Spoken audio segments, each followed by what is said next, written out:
ಹರೇ ಶ್ರೀನಿವಾಸ. ಎಲ್ಲರಿಗೂ ನಮಸ್ಕಾರ. ಇವತ್ತಿನ ದಿವಸ ಮಧ್ಯ ರಾಯರ ಆರಾಧನೆಯನ್ನು ನಮ್ಮ ಈ ಶ್ರೀಪಾದರಾಯ ಮಠ ಚೆನ್ನೈ ಬ್ರಾಂಚ್ನಲ್ಲಿ ಆರಂಭಿಸಿದ್ದೇವೆ, ಮಾಡ್ತಾ ಇದ್ದೇವೆ. ಯಾಕೆ ನಮ್ಮ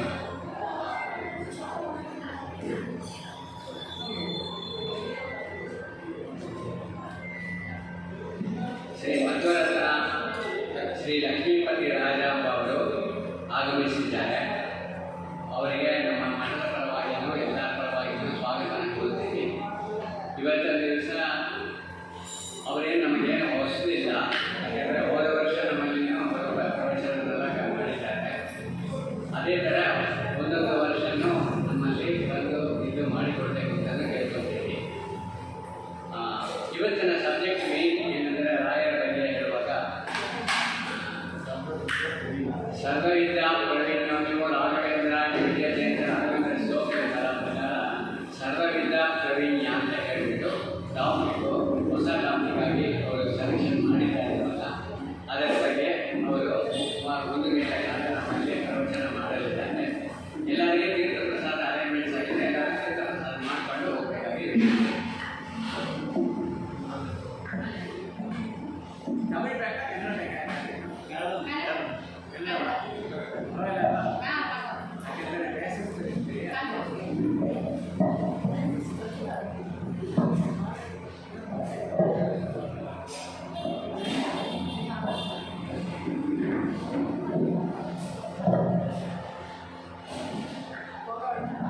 ಶ್ರೀ ಗುರುಭ್ಯೋ ನಮಃ ಪರಮಗುರುಭ್ಯೋ ನಮಃ. ಶ್ರೀಮದಾನಂದತೀರ್ಥ ಭಗವತ್ಪಾದಾಚಾರ್ಯ ಗುರುಭ್ಯೋ ನಮಃ. ಹರಿ ಓಂ. ಕಲ್ಯಾಣಾದ್ಭುತಗಾತ್ರಾಯ ಕವಿತಾರ್ಥಪ್ರದಾಯಿನೇ ಶ್ರೀಮದ್ ವೆಂಕಟನಾಥಾಯ ಶ್ರೀನಿವಾಸಾಯ ತೇ ನಮಃ. ಹಯಗ್ರೀವ ಹಯಗ್ರೀವ ಹಯಗ್ರೀವೇರ್ಯೋ ಹರೇತ್ ತಸ್ಯ ಶರದೇವಾನಿ ಗಂಗಕನ್ಯಾ ಪ್ರಭಾಗವತ್. ಕೃಷ್ಣಾಯ ವಾಸುದೇವಾಯ ದೇವಕೀ ನಂದನಾಯ ನಂದಗೋಪಕುಮಾರಾಯ ಗೋವಿಂದಾಯ ನಮೋ ನಮಃ. ಬುದ್ಧಿರ್ಬಲಂ ಯಶೋಧೈರ್ಯಂ ನಿರ್ಭಯತ್ವಮರೋಗತಾಂ ಧಾರ್ಢ್ಯಂ ವಾಕ್ಪಟುತ್ವಂ ಚ ಮನೋಮತ್ ಸ್ಮರಣಾತ್ ಭವೇತ್. ಅಭ್ರಮಂ ಬಂಕರಹಿತಂ ಅಜಡಂ ವಿಮಲಂ ಸದಾ ಆನಂದತೀರ್ಥಮತುಲಂ ಭಜೆ ತಾಪತ್ರಯಾಪಹಂ. ಚಿತ್ರೈಃ ಪದೈಶ್ಚ ಗಂಭೀರೈಃ ವಾಕ್ಯೈರ್ಮಾಣೈರಖಂಡಿತೈಃ ಗುರುಭಾವಂ ವ್ಯಂಜಯಂತಿ ಭಾತಿ ಶ್ರೀ ಧಿಯತೀರ್ಥವಾಕ್. ವಂದೇ ನೃಸಿಂಹತೀರ್ಥನಿಲಯಂ ಶ್ರೀವ್ಯಾಸರಾಟ್ ಪೂಜಿತಂ ಧ್ಯಾಯಂತಂ ಮನಸಾ ನೃಸಿಂಹಚರಣಂ. ಶ್ರೀಪಾದರಾಜಂ ಗುರುಂ ಅರ್ತಿಕಲ್ಪಿತಕಲ್ಪೋಯಂ ಪ್ರತ್ಯರ್ತಿಗಜಕೇಸರಿ ಶ್ರೀವ್ಯಾಸತೀರ್ಥಗುರುರ್ಭೂಯಾತ್ತದಿಷ್ಟಾರ್ಥಸಿದ್ಧಯೇ. ತಪೋ ವಿದ್ಯಾ ವಿರಕ್ತ್ಯಾದಿ ಸರ್ವಲೋಕಾಕರಾಣಕಂ ವಾದಿರಾಜಗುರುಂ ವಂದೇ ಹಯಗ್ರೀವಪದಾಶ್ರಯಾನ್. ಭಕ್ತಾನಾಂ ಮಾನಸಾಂ ಭೋಜಭಾನವೇ ಕಾಮಧೇನವೇ ನಮತಾಂ ಕಲ್ಪತರವೇ ಜಯೀಂದ್ರಗುರವೇ ನಮಃ. ಪ್ರಣಮತ್ಕಾಮಧೇನುಂ ಚ ಪದತ್ಸುರತರೂಪಂ ಶ್ರೀಭಾವಬೋಧಕೃತ್ಪಾದಚಿಂತಾಮಣಿಂ ಉಪಾಸ್ಮಹೇ. ಪೂಜ್ಯಾಯ ರಾಘವೇಂದ್ರಾಯ ಸತ್ಯಧರ್ಮರಾಯ ಭಜತಾಂ ಕಲ್ಪವೃಕ್ಷಾಯ ನಮತಾಂ ಕಾಮಧೇನವೇ. ದುರ್ವಾದಿಧ್ವಾಂತರವಯೇ ವೈಷ್ಣವೇಂದ್ರೀಪರೇಂದವೇ ಶ್ರೀರಾಘವೇಂದ್ರಗುರವೇ ನಮೋऽತ್ಯಂತದಯಾಳವೇ. ಮೂಕೋಪಿ ಯತ್ಪ್ರಸಾದೇನ ಮುಕುಂದ ಶಯನಾಯತೆ ರಾಜರಾಜಾಯತೆ ರಿಕ್ತೋ ರಾಘವೇಂದ್ರಂ ತಮಾಶ್ರಯೇ. ಶ್ರೀ ಗುರುಭ್ಯೋ ನಮಃ. ಹರಿ ಓಂ.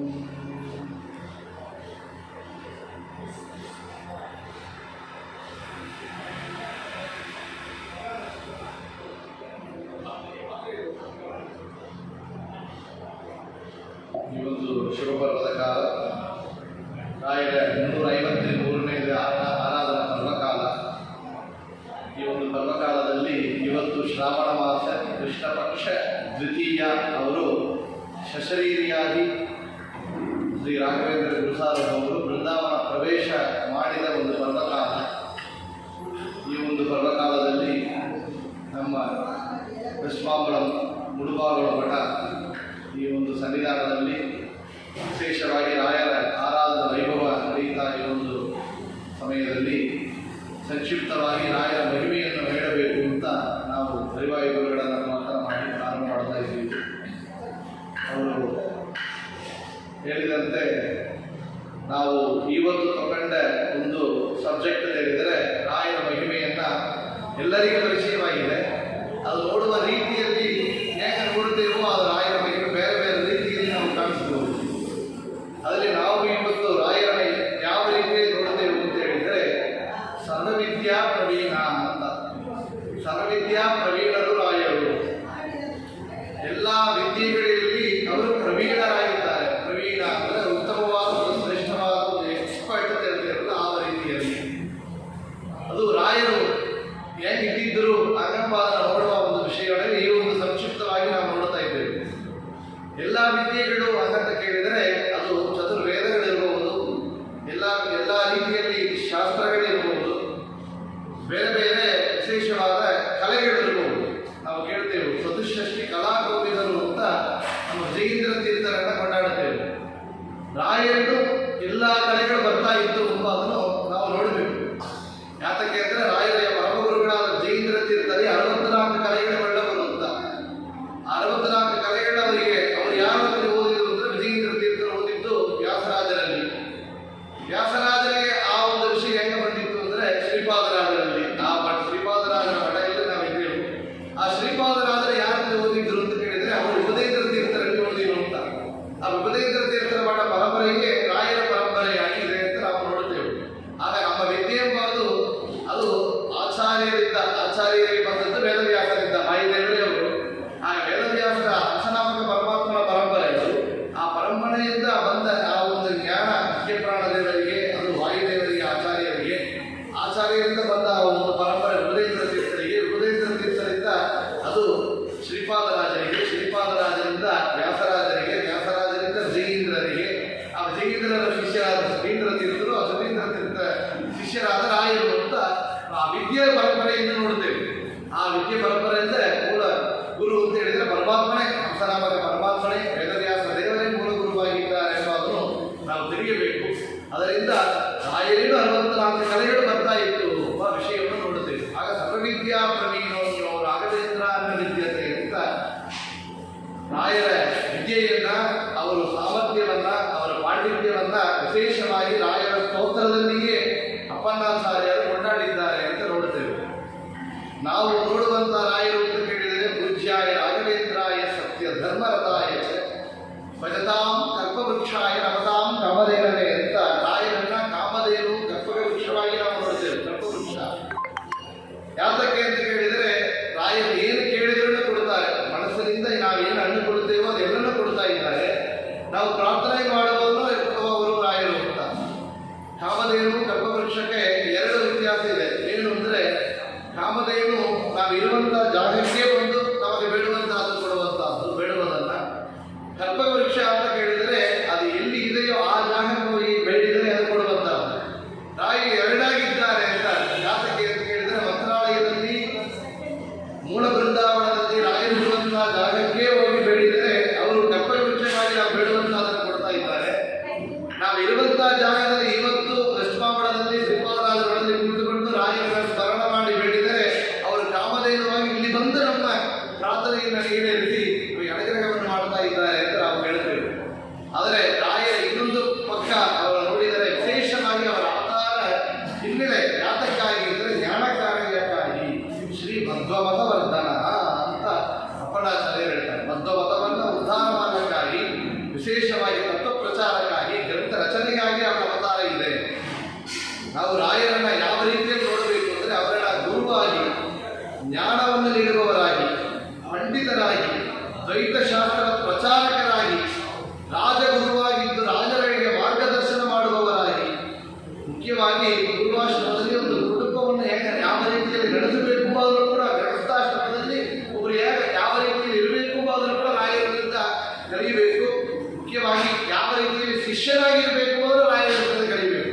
ಅವರು ಯಾವ ರೀತಿಯಲ್ಲಿ ಒಂದು ಶಿಷ್ಯಾಭಾವ ಹೇಗೆ ಇರಬೇಕು ಎಂಬುದನ್ನು ಸುಧೀಂದ್ರ ತೀರ್ಥರಲ್ಲಿ ಅವರು ಸೇವೆ ಮಾಡಿದ್ರಿಂದ ನಾವು ನೋಡ್ಬೋದು. ಒಂದು ಗುರುವಾಗಿದ್ದು ಹೇಗೆ ನಡೆದುಕೊಡಬೇಕು ಎಂಬುದನ್ನು ಅವರ ಶಿಷ್ಯರಿಗೆ ಅವರು ಮಾಡಿದ ಉಪದೇಶದಿಂದ ನೋಡಬಹುದು. ಒಂದು ರಾಜನಿಗೆ ಹೆಂಗೆ ಮಾರ್ಗದರ್ಶನ ನೋಡಬೇಕು, ರಾಜಗುರುವಾಗಿರಬೇಕು ಎಂಬುದನ್ನು ರಾಯರನ್ನು ನೋಡಬಹುದು. ಆ ರಾಯರಿಂದ ಎಲ್ಲ ರೀತಿಯಲ್ಲಿ ನಾವು ಕಲಿಯಬಹುದು ಅಂತ ನಾವು ನೋಡ್ತಾ ಇದ್ದೇವೆ. ಅದರಿಂದ ವಿಶೇಷವಾಗಿ ಅಪ್ಪಣ್ಣಾಚಾರ್ಯ ಹೇಳ್ತಾರೆ, ಜಯೇಂದ್ರ ಕರಾಬ್ಜೋತ ಸುಧೀಂದ್ರ ಮನಪುತ್ರಕಃ ಅಂತ.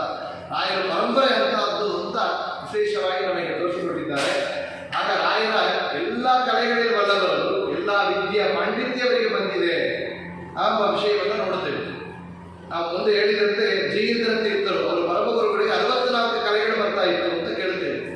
ಅವರಿದ್ದ ಕಾಲದಲ್ಲಿಯೇ 64 ಕಲೆಗಳಲ್ಲಿ ಒಬ್ಬೊಬ್ಬರಲ್ಲಿ ಯಾವ ಒಂದು ವಿದ್ಯೆಯಲ್ಲಿ ಯಾರು ಪಾರಂಗತರಾಗಿದ್ದರೋ ಅವರ ಜೊತೆಯಲ್ಲಿ ವಾದದಲ್ಲಿ ಇದ್ದು ಪಾಲ್ಗೊಂಡು ಗೆದ್ದಿದ್ದಾರೆ. ಜಯವನ್ನು ಪಡೆದಿದ್ದಾರೆ ವಿಜಯೇಂದ್ರ ತೀರ್ಥರು ಅಂತ. ಅದು ಜ್ಯೋತಿಷ್ಯ ಶಾಸ್ತ್ರ ಇರಬಹುದು, ಸಂಗೀತ ಶಾಸ್ತ್ರ ಇರಬಹುದು, ದೇಶ ಭಾಷಾ ಜ್ಞಾನ ಇರಬಹುದು, ಸಾಮುದ್ರಿಕ ಲಕ್ಷಣವನ್ನು ನೋಡಿ ಹೇಳುವಂತಹ ವಿಷಯಗಳಿರಬಹುದು, ಕಾವ್ಯ ಜ್ಞಾನ ಇರಬಹುದು, ಇತಿಹಾಸ ಶಾಸ್ತ್ರ, ವಾಸ್ತುಶಾಸ್ತ್ರ, ಶಿಲ್ಪಶಾಸ್ತ್ರ ಇತ್ಯಾದಿ ಎಲ್ಲ ವಿಷಯಗಳಲ್ಲಿ ಕೂಡ ಪಾರಂಗತರಾಗಿದ್ದು ವಿಜಯೇಂದ್ರ ತೀರ್ಥರು ಅಂತ ನಾವು ನೋಡುತ್ತೇವೆ. ವಿಜಯದಲ್ಲಿ ವಿಶೇಷವಾಗಿ ಆ ಮಹಿಮೆಗಳನ್ನು ಅವರು ಮಾಡಿ ತೋರಿಸಿದ ಆ ಒಂದು ಸಂವಾದಗಳನ್ನು ನಾವು ನೋಡಿದ್ದೇವೆ. ಅಂಥ ವಿಷಯಗಳು, ಅಂಥ ಜ್ಞಾನ ರಾಯರಿಗೆ ಇದೆ ಅಂತ ನಾವು ನೋಡಬೇಕು. ರಾಯರ ಮಹಿಮೆಯನ್ನು ಹೇಳಬೇಕಾದ್ರೆ ರಾಯರ ಸ್ತೋತ್ರದಲ್ಲಿ ಅಪನಾಚಾರ್ಯರು ಹೇಳ್ತಾರೆ, ಸಮಸಂಕೀರ್ತನಂ ವೇದಶಾಸ್ತ್ರಾರ್ಥ ಜ್ಞಾನ ಸಿದ್ಧಯೇ ಅಂತ.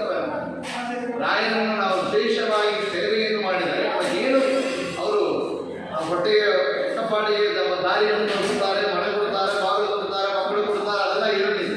ವಿಶೇಷವಾಗಿ ಏನು ನ್ಯಾಯತೆ ಬೇಡಬೇಕು ಅಂತ ಕೇಳಿದರೆ ನಾವು ಮಂತ್ರಾಲಯ ಹೋದರೆ ಈ ತುಂಬ ಬಲ, ಹೊಟ್ಟೆ ತುಂಬ ಊಟ ಎರಡಾಯಿತು.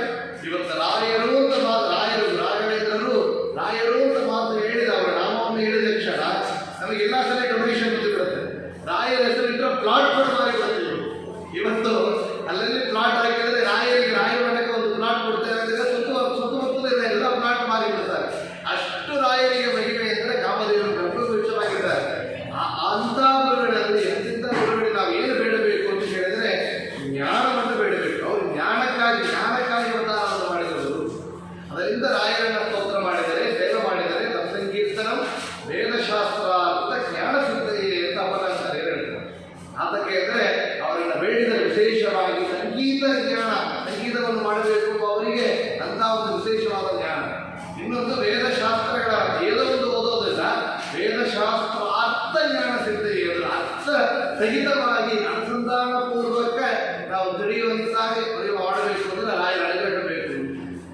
ರಾಯರು ಎಷ್ಟು ಓದಿದ್ದಾರೆ ಅಂತ ಅಪನಾಚಾರ್ಯರು ತಮ್ಮ ಮಂಗಲಾಷ್ಟಕದಲ್ಲಿ ಹೇಳ್ತಾರೆ. ಸಾಲಂಕಾರಕ ಕಾವ್ಯ ನಾಟಕ ಕಲಾ ಖಾನಾಸವಾದಂಜಲ ರಯ್ಯರ್ಥ ಸ್ಮೃತಿ ಜೈಮಿನೀಯ ಕವಿತಾ ಸಂಗೀತ ಪಾರಂಗತಃ. ರಾಯರು ಎಷ್ಟು ಓದಿದ್ದಾರೆ ಅಂತ ಕೇಳಿದರೆ ದೊಡ್ಡ ಲಿಸ್ಟ್ ಬಿಟ್ಟಿದ್ದಾರೆ ಅಪನಾಚಾರ್ಯರು. ಸಾಲಂಕಾರಕ ಕಾವ್ಯ ನಾಟಕ ಕಲಾ ಖಾನಾದ ಪತಂಜಲ ರಯ್ಯರ್ಥ ಸ್ಮೃತಿ ಜೈಮಿನೀಯ ಕವಿತಾ ಸಂಗೀತ ಪಾರಂಗತಃ.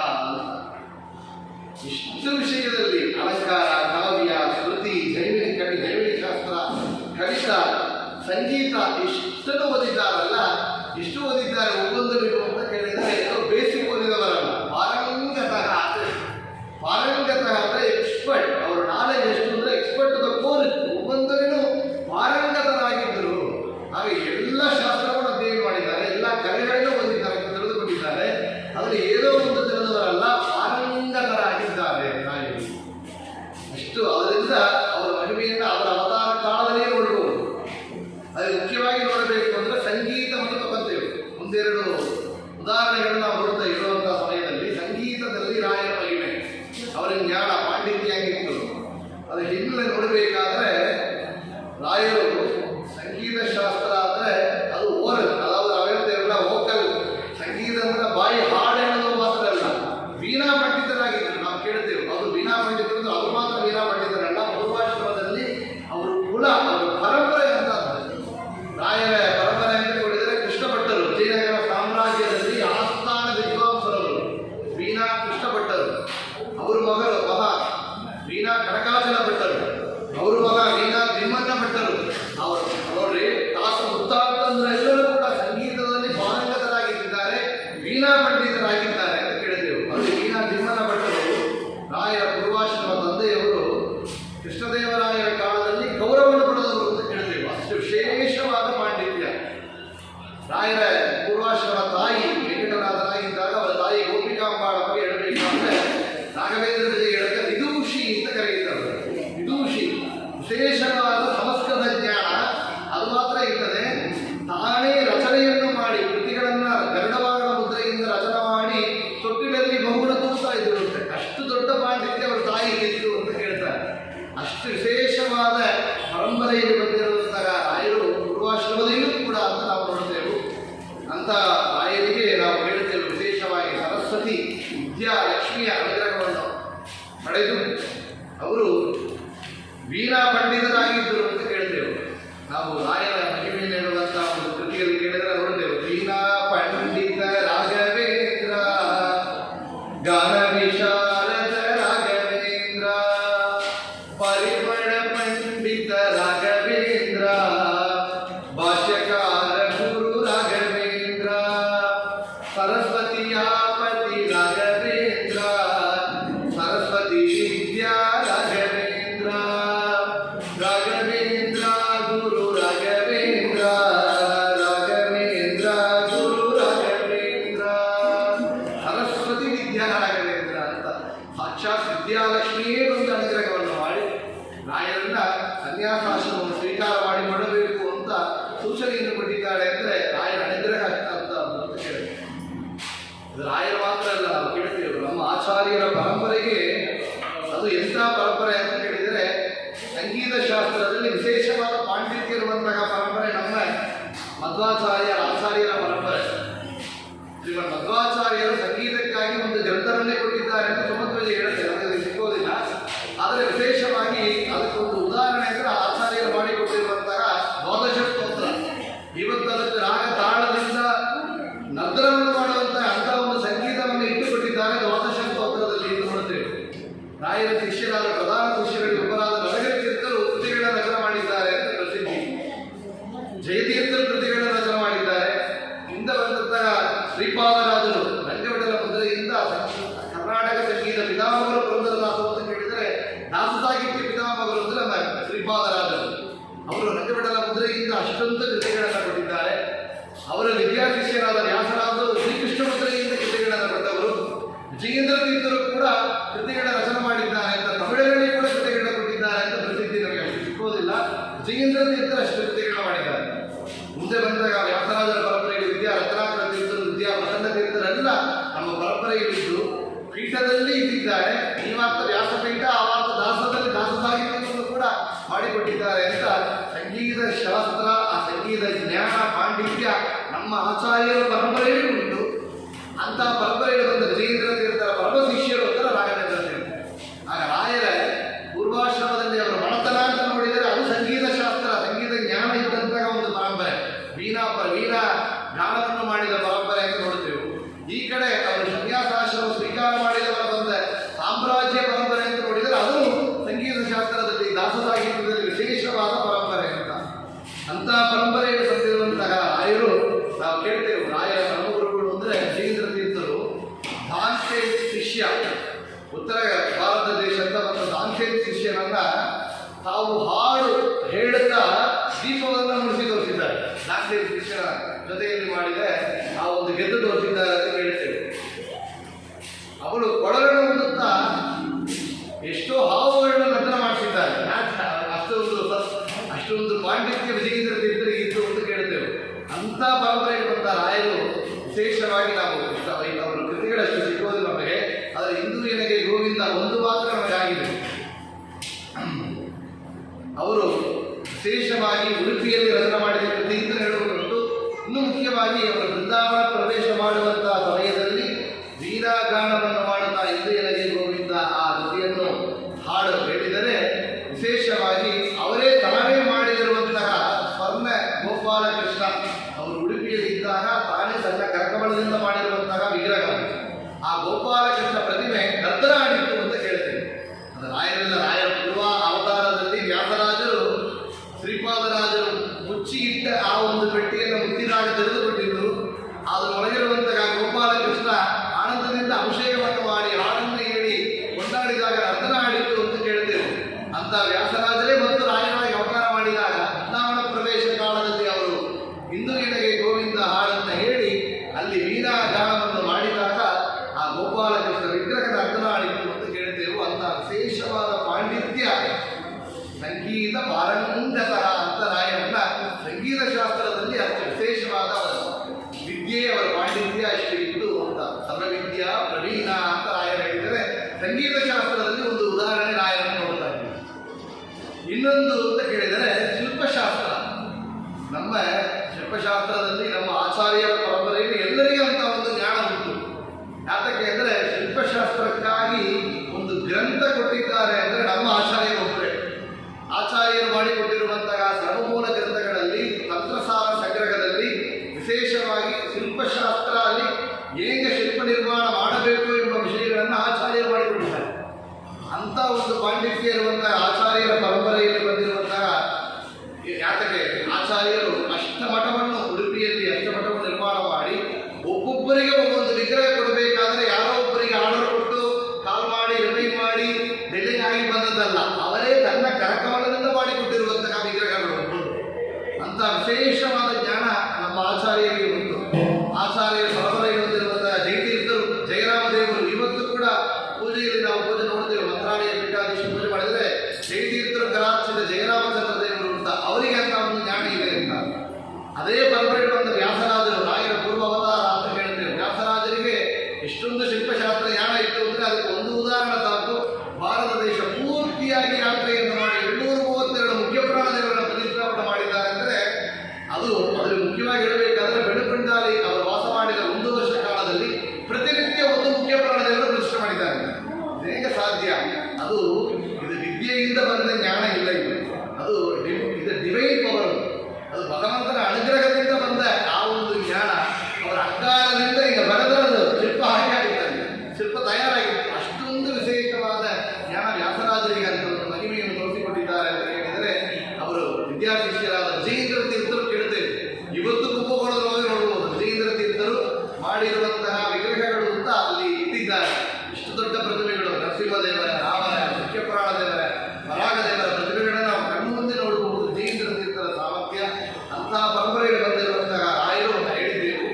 ಉಡುಪಿಯಲ್ಲಿ ವಾಸ ಮಾಡಿದಾಗ ಅವರು ಉಡುಪಿಯಲ್ಲಿ ನಮ್ಮ ವಿಶೇಷವಾದ ಗ್ರಂಥಗಳನ್ನು ಸಮರ್ಪಣೆ ಮಾಡಿದ್ದಾರೆ. ಮುಖ್ಯವಾಗಿ ಚಂದ್ರಿಕಾ ಪ್ರಕಾಶ, ನ್ಯಾಯಸುಧ, ಪರಿಮಳ ಗ್ರಂಥವನ್ನು ಕೂಡ ಉಡುಪಿಯಲ್ಲಿ ಸಮರ್ಪಣೆ ಮಾಡಿದ್ದು ಅಂತ ಹೇಳ್ತೇವೆ. ಆಗ ಗ್ರಂಥಗಳನ್ನು ಸಮರ್ಪಣೆ ಮಾಡುವಂತಹ ಸಮಯದಲ್ಲಿ ಉಡುಪಿಯಲ್ಲಿ ಅವರಿದ್ದು ವಾಸ ಮಾಡಿದ್ದಕ್ಕೆ ಅಡೆಯಾಳವಾಗಿ ಅವರೇ ಸ್ವರ್ಣದಿಂದ ಒಂದು ಕೃಷ್ಣ ಪ್ರತಿಮೆಯನ್ನ ತಾನೇ ಮಾಡಿಕೊಂಡಿರುತ್ತೆ. ಸ್ವರ್ಣ ಪ್ರತಿಮೆ, ಆ ಒಂದು ಕೃಷ್ಣರ ಪ್ರತಿಮೆ, ಸಂತಾನ ಗೋಪಾಲ ಕೃಷ್ಣ ಪ್ರತಿಮೆಯನ್ನ ರಾಯರು ತನ್ನ ಕರಕಮಲದಲ್ಲಿ ತಾನೇ ಮಾಡಿದ್ದು ಅಂತ ಪ್ರಸಿದ್ಧಿಯಾಗಿದೆ. ಇವತ್ತು ಕೂಡ ನೋಡಿ ಆ ಸಂತಾನ ಗೋಪಾಲ ಕೃಷ್ಣನೇ ಅವರು ವೃಂದಾವನ ಪ್ರದೇಶ ಕಾಲದಲ್ಲಿ ಅರ್ಧನಾಡಿತ್ತು ಅಂತ ಕೇಳ್ತೇವೆ. ಅದು ಮಾತ್ರ ಇಲ್ಲದೆ ಇವತ್ತು ರಾಯರ ಮಠದಿಂದ ಸಂತಾನ ಯಂತ್ರ, ಬೀದಿ ಯಂತ್ರ ಇದೆಲ್ಲ ಸಂತಾನ ಗೋಪಾಲ ಕೃಷ್ಣ ಉಪಾಸನೆಯಿಂದ ಮಾಡಿಕೊಳ್ತಾ ಇದ್ದಾರೆ ಇವತ್ತಿರುವಂತಹ ಪೀಠಾಧೀಶರು ಕೂಡ ಅಂತ ಕೇಳ್ತೇವೆ. ರಾಯರಿಗೆ ಶಿಲ್ಪಶಾಸ್ತ್ರ ಜ್ಞಾನ ಉಂಟು, ಅದಕ್ಕೆ ಇದೆಲ್ಲ ಒಂದು ಉದಾಹರಣೆಯಾಗಿದೆ. ಇನ್ನೊಂದು ನೋಡಬಹುದು, ಅವರು ಭಿಕ್ಷಾಲಯ ಹೋಗಿದ್ದರೆ ರಾಯರು ಪ್ರತಿಷ್ಠೆ ಮಾಡಿದ ಹನುಮಂತ ದೇವರು ಅಂತ ಹೇಳ್ತಾರೆ. ವ್ಯಾಸರಾಜ ಪ್ರತಿಷ್ಠೆ ಮಾಡಿದ ಹನುಮಂತ ದೇವರು ಪಕ್ಕದಲ್ಲಿ ರಾಯರು ಪ್ರತಿಷ್ಠೆ ಮಾಡಿದ ನಿರ್ಮಾಣ ಮಾಡಿದ ಹನುಮಂತ ದೇವರ ಪ್ರತಿಮೆ ಆಗಿದೆ, ಅಲ್ಲಿ ನೋಡಬಹುದು. ಇನ್ನೊಂದು, ತಾವು ಸಶರೀರಿಯಾಗಿ ಬೃಂದಾವನ ಪ್ರವೇಶ ಮಾಡಬೇಕು ಅಂತ ಹೊರಟಿದ್ದರೆ ರಾಯರು ಮೊದಲಲ್ಲಿ ಮಾಡಿದ ಒಂದು ಕಾರ್ಯ ಏನು ಅಂತ ಕೇಳಿದರೆ ಅವರು ಪೂರ್ವಾಶ್ರಮದಲ್ಲಿ ಅವರಿಗೆ ಕುಲದೇವರು ತಿರುಪತಿ ತಿಮ್ಮಪ್ಪ. ಆ ತಿಮ್ಮಪ್ಪನ ಬೇಡಿಕೊಂಡೇ ಗೋಪಿಕಾಂಬ ದಿಮ್ಮನ ಭಟ್ಟ ದಂಪತಿಗಳು ತಿರುಪತಿ ದೇವರಿಗೆ ಸೇವೆ ಮಾಡಿದಕ್ಕಾಗಿ ಹುಟ್ಟಿದ ಮಗುವಾದಕ್ಕಾಗಿ ಅವರಿಗೆ ವೆಂಕಟನಾಥ ಅಂತ ನಾಮವನ್ನು ನೀಡಿದರು. ಅದಕ್ಕಾಗಿ ರಾಯರು ನೋಡಿ ತಾವು ಬೃಂದಾವನ ಪ್ರವೇಶ ಮಾಡಲಿಕ್ಕೆ ಮುಂಚೆ ಅಲ್ಲಿ ತಿರುಪತಿ ತಿಮ್ಮಪ್ಪನ ಶ್ರೀನಿವಾಸನ ಪ್ರತಿಷ್ಠಾಪನೆ ಮಾಡಿದ್ದಾರೆ. ಇವತ್ತು ಮಂತ್ರಾಲಯ ನೋಡಿದರೆ ಹೋಗಿದರೆ ನೋಡಬಹುದು, ರಾಯರು ಬೃಂದಾವನ ಪ್ರವೇಶಕ್ಕೆ ಮುಂಚೆ ಪ್ರತಿಷ್ಠಾಪನೆ ಮಾಡಿದ ವೆಂಕಟರಮಣ ದೇವರನ್ನ ನೋಡಬಹುದು.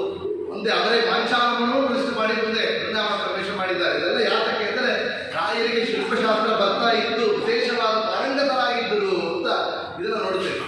ಇನ್ನೊಂದು ಮುಖ್ಯವಾದ ಒಂದು ವಿಷಯ ಅಂತ ಕೇಳಿದರೆ ರಾಯರು ತಾವು ಬೃಂದಾವನ ಪ್ರವೇಶ ಮಾಡಬೇಕಾದ್ರೆ ತಮ್ಮ ಬೃಂದಾವನ ಯಾವ ರೀತಿಯಲ್ಲಿ ಇರಬೇಕು ಅಂತ ಮಾಡಿಕೊಟ್ಟವರು. ಬೇರೆ ಇಂಜಿನಿಯರ್ ಯಾರು ಮಾಡಿಲ್ಲ, ರಾಯರೇ ಮಾಡಿದ್ರು. ಆ ಬೃಂದಾವನ ಏನು ಪ್ರಪೋರ್ಷನೇಟ್ಲಿ, ಏನು ಎತ್ತರ ಇರಬೇಕು, ಅದ್ರಲ್ಲಿ ಏನು ಮುದ್ರೆಗಳು ಇರಬೇಕು, ಅದು ಒಬ್ಬೊಂದು ಏನು ರೇಷಿಯೋ, ಏನೋ ಮುಂದೆ ಇದ್ದೇ ಇರಬಾರದು, ಒಂದೊಂದು ಯಾವ ರೀತಿಯಲ್ಲಿ ಇರಬೇಕು ಎಂಬ ವಿಷಯಗಳನ್ನ ತಮ್ಮ ಶಿಷ್ಯರಾದ ದಿವಾನ್ ವೆಂಕಣ್ಣಾಗಿ ಹೇಳಿದ್ದು ರಾಯರೇ. ರಾಯರು ಹೇಳಿದ ಅದೇ ರೀತಿಯಲ್ಲಿ ವೆಂಕಣ್ಣ ಮಾಡಿಕೊಂಡು ಆ ಬೃಂದಾವನ ಸಮರ್ಪಣೆ ಮಾಡಿದಾಗ ನಾವು ಕೇಳ್ತೇವೆ, ಈ ಬೃಂದಾವನ ಇದು ನಾ ಹೇಳಿದ ಬೃಂದಾವನ ಅಲ್ಲ ಅಂತ ರಾಯರು ಹೇಳಿದ್ರು. ಯಾತಕ್ಕೆ ಅಂತ ಕೇಳಿದರೆ ಎಲ್ಲ ರೀತಿ ಕರೆಕ್ಟ್ ಮಾಡಿದ್ದೀರಿ, ತುಂಬ ಚೆನ್ನಾಗಿ ಮಾಡಿದ್ದೀರಿ, ಆದರೆ ಇದು ಮಾಡಿದಕ್ಕಾಗಿ ಉಪಯೋಗ ಮಾಡಿದಿರುವಂತಹ ಕಲ್ಲು ನಾ ಹೇಳಿದ ಕಲ್ಲ ಅಲ್ಲ ಅಂದು. ಯಾತಕ್ಕೆ ಅಂದರೆ ಇಲ್ಲಿ ರಾಮಾವರ ಎಂಬ ಒಂದು ಜಾಗದಲ್ಲಿ ಇಲ್ಲಿ ರಾಮದೇವರು ಒಂದು ಕ್ಷಣ ತ್ರೇತಾಯುಗದಲ್ಲಿ ವನವಾಸ ಕಾಲದಲ್ಲಿ ಒಂದು ಕ್ಷಣ ಕೂತಿದ್ದ ಒಂದು ಕಲ್ಲಿದೆ. ಆ ಕಲ್ಲಿನಲ್ಲೇ ತಮ್ಮ ಬೃಂದಾವನ ನಿರ್ಮಾಣ ಮಾಡಬೇಕು ಅಂತ ರಾಯರು ಹೇಳಿದ್ದಾರೆ. ಆ ಕಲ್ಲೇ ಮತ್ತು ಬೃಂದಾವನ ಮಾಡಬೇಕು ಅಂತ ರಾಯರು ಹೇಳಿದಾಗ ಅದೇ ರೀತಿಯಲ್ಲಿ ಬೃಂದಾವನ ಮಾಡಿದ್ದೇವೆ ಅಂತ ಕೇಳ್ತೇವೆ. ಆಗ ರಾಯರಿಗೆ ನಮ್ಮ ಬೃಂದಾವನಕ್ಕಾಗಿ ಯಾವ ರೀತಿಯಲ್ಲಿ ಮಾಡಬೇಕು ಎಂಬ ವಿಷಯಗಳು ರಾಯರೇ ಸೂಚನೆ ಕೊಟ್ಟದ್ದು ಅಂತ ನಾವು ನೋಡ್ತೇವೆ. ಆಗ ರಾಯರಿಗೆ ಸರ್ವವಿದ್ಯಾ ಪ್ರವೀಣ ಅಂದರೆ ಶಿಲ್ಪಶಾಸ್ತ್ರದಲ್ಲ ಅವರು ಪಾರಂಗತರಾಗಿದ್ದರು, ಪ್ರವೀಣರಾಗಿದ್ದರು ಎಂಬ ವಿಷಯಗಳನ್ನು ಕೂಡ ನಾವು ಇಲ್ಲಿ ನೋಡ್ತೇವೆ. ಇದು ಎರಡನೇ. ಮೂರನೇದು ಅಂತ ತಗೊಂಡ್ರೆ ರಾಯರಿಗೆ ಇದ್ದ ಜ್ಯೋತಿಷ ಶಾಸ್ತ್ರದಲ್ಲಿ ವೈದ್ಯ ಪಾಂಡಿತ್ಯ. ಜ್ಯೋತಿಷ ಶಾಸ್ತ್ರ ಅದು 64 ಕಲೆಗಳಲ್ಲಿ ಒಂದು. ಅದರಲ್ಲಿ ಭವಿಷ್ಯ ಕಥದ ಚಾತುರ್ಯ ಅಂತ ಒಂದು ವಿಷಯ, ಮುಂದೆ ಅದಾவது ಫ್ಯೂಚರ್ಲಿ ನಡೆಯುವಂತಹ ವಿಷಯಗಳನ್ನು ಇವತ್ತು ಹೇಳುವುದು ಅದು ಒಂದು ಸಾಮರ್ಥ್ಯ. ಆ ಒಂದು ಸಾಮರ್ಥ್ಯ ಯಾರಿಗೆ ಇತ್ತು ಅಂತ ಕೇಳಿದರೆ ನಾವು ಮತ್ತು ವಿಜಯೇಂದ್ರ ತೀರ್ಥನ ಹೇಳ್ಬೋದು. ವಿಜಯೇಂದ್ರ ತೀರ್ಥರಿಗೆ ಎಷ್ಟೊಂದು ಸಾಮರ್ಥ್ಯ ಇತ್ತು ಅಂತ ಕೇಳಿದರೆ ಅವರ ಜೊತೆಯಾಗಿ ಕೇರಳದಿಂದ ಒಬ್ಬರು ಒಂದು ದೊಡ್ಡ ಜ್ಯೋತಿಷ ಶಾಸ್ತ್ರ ನಿಪುಣರು ಬಂದಾಗ ಹೇಳಿದಿರುತ್ತೆ, ಇವತ್ತು ನಾಳೆ ಏನು ನಡೀತಾ ಇದೆ ಅಂತ ಬರೆದು ಮುಚ್ಚಿ ಇಡಬೇಕು. ಮುಚ್ಚಿ ಇಟ್ಟಿದ್ದರು ಮತ್ತು ಬರೆದರು. ಇವರು ವಿಜಯೇಂದ್ರ ತೀರ್ಥರು ಮತ್ತು ಬರೆದು ಮುಚ್ಚಿ ಇಟ್ಟಿದ್ದಾರೆ ಒಂದು ಪೆಟ್ಟಿಯಲ್ಲಿ. ಆ ಪ್ರಪಂಚ ಶರ್ಮಾಂಬ ಅವರು ಬರೆದು ಮುಚ್ಚಿ ಇಟ್ಟಿದ್ದಾರೆ. ಮರುದಿವಸ ಅದನ್ನು ತೆಗೆದು ಓದಬೇಕು ಅಂತ ಕೇಳಿದ್ರೆ ಅದು ಬೆಳಗಿನ ಜಾಮದಲ್ಲಿ ಅಲ್ಲಿ ತಂಜಾವೂರು ರಾಜ ಬಂದಿದ್ದಾರೆ. ವೈಭವಂತ ಕೋಲಾಹಲವಂತ ಎಲ್ಲ ನಡೀತಾ ಇದೆ. ಆಗ ರಾಮದೇವರಿಗೆ ವಿಶೇಷವಾಗಿ ಭೂಮಿದಾನ ಇತ್ಯಾದಿಗಳನ್ನು ಮಾಡಿದ್ದಾರೆ. ತಮ್ಮ ಕುಟುಂಬ ಸಹಿತವಾಗಿ ಬಂದಿದ್ದಾರೆ. ಈಗ ಒಂದು ಸಭೆಯಲ್ಲಿ ಏನು ಇಟ್ಟಿದ್ದಾರೆ ಅಂತ ಓದಿ ಹೇಳಬೇಕು ಅಂತ ಪೆಟ್ಟಿಯನ್ನು ತೆರೆದಾಗ ಪ್ರಪಂಚನ ಶರ್ಮ ಬರೆದಿದ್ದರೆ ಎಲ್ಲ ಹೇಳ್ತಾರೆ, ತಂಜಾವೂರು ರಾಜ ನಾಳೆ ಬರ್ತಾರೆ ಅಂತ. ಅವ್ರ ಮುಂದೆ ಹೇಳಿ ಬರಲಿಲ್ಲ, ಹೇಳಲಾಗಿ ಬಂದಿದ್ದಾರೆ, ಹೇಳಲಿಲ್ಲ. ಆದರೆ ಅದೆಲ್ಲ ವಿಷಯ ಹೇಳ್ತಾರೆ. ಭೂಮಿದಾನವನ್ನು ಮಾಡ್ತಾ ಇದ್ದಾರೆ, ತಂಜಾವೂರು ರಾಜ ಬರ್ತಾರೆ, ಭೂಮಿದಾನವನ್ನು ಮಾಡ್ತಾರೆ, ರಾಮದೇವರ ಪೂಜೆಯಲ್ಲಿ ಪಾಲ್ಗೊಳ್ಳುತ್ತಾರೆ. ಈ ವಿಷಯಗಳೆಲ್ಲ ಹೇಳ್ತಾ ಬರ್ತಾರೆ. ಎಲ್ಲರಿಗೂ ಆಶ್ಚರ್ಯ, ನಾಳೆ ನಡೆಯುವಂತಹ ವಿಷಯಗಳನ್ನ ಈಗ ನಡೆಯುವಂತಹ ವಿಷಯ ಇನ್ನೇ ಇಷ್ಟು ಚೆನ್ನಾಗಿ ಹೇಳಿದ್ದಾರಲ್ಲ ಅಂತ. ಮತ್ತು ಇದನ್ನು ಬಿಟ್ಟು ಇದು ಹೇಳಲೇ ವಿಷಯಗಳನ್ನು ವಿಜಯೇಂದ್ರ ತೀರ್ಥರು ಏನು ಹೇಳಕ್ಕೆ ಇದೆ ಎಲ್ಲ ಹೇಳಿದ್ದಾರಲ್ಲ. ಹಾಗೆ ವಿಜಯೇಂದ್ರ ತೀರ್ಥರು ಏನು ಹೇಳಿದ್ದಾರೆ ಅಂತ ಬರೆದಿದ್ದಾರೆ ಅಂತ ತೆರೆದು ನೋಡಿದಾಗ ಆ ಒಂದು ವಿಷಯ ಎಷ್ಟು ಸೂಕ್ಷ್ಮವಾಗಿ ಹೇಳಿದ್ದಾರೆ. ತಂಜಾವೂರು ರಾಜ ಬರ್ತಾರೆ, ಅವರ ಜೊತೆಯಾಗಿ ಅವರ ಕುಟುಂಬದಿಂದ ಯಾರೆಲ್ಲ ಬರ್ತಾರೆ ಅಂತ ಲಿಸ್ಟ್ ಆಗಿದ್ದಾರೆ ವಿಜಯೇಂದ್ರ ತೀರ್ಥರು. ಅದು ಮಾತ್ರ ಇಲ್ಲದೆ ಭೂಮಿದಾನವನ್ನು ಮಾಡ್ತಾರೆ ಅಂದರೆ ಎಷ್ಟು ದಾನ ಮಾಡುತ್ತಾರೆ ವಿತ್ ಮೆಷರ್ಮೆಂಟ್ ತರ ಜೊತೆಯಾಗಿ ಹೇಳಿದ್ದಾರೆ ವಿಜಯೇಂದ್ರ ದೃಷ್ಟಿ ಹೇಳಿ. ಈ ಒಂದು ಪತ್ರವನ್ನು ಓದುವಂತಹ ಸಮಯದಲ್ಲಿ ಮಠಕ್ಕೆ ಹೊರಗೆ ಒಬ್ಬ ಈ ಕಲರ್ ನೋಡಿ, ಈ ಒಂದು ವರ್ಣದಲ್ಲಿರುವಂತಹ ಒಂದು ಕುದುರೆಯಲ್ಲಿ ಬರ್ತಾ ಇದ್ದಾರೆ. ಬರುವಂತಹ ಅವ ಈ ಒಂದು ವಿಷಯವನ್ನು ತಗೊಂಡು ಕೊಡ್ತಾ ಇದ್ದಾನೆ. ಆ ತಗೊಂಡು ಕೊಡುವಂತಹ ವಿಷಯದಲ್ಲಿ ಪ್ರಪಂಚನ ಶರ್ಮಾವಿಗೆ ಅವರ ಹೆಂಡತಿಗೆ ಬುಸರಾಗಿರುವಂತಹ ಹೆಂಡತಿಗೆ ಪ್ರಸವದಲ್ಲಿ ಗಂಡು ಮಗ ಆಗಿದೆ ಎಂಬ ವಿಷಯವನ್ನು ಹೇಳುತ್ತಾಳೆ ಅಂತ ಹೇಳಿರುತ್ತೆ. ಹೇಳುವಂತಹ ಸಮಯದಲ್ಲಿ ಕುದುರೆ ಬಂದು ನಿಂತಿದ್ದಾನೆ.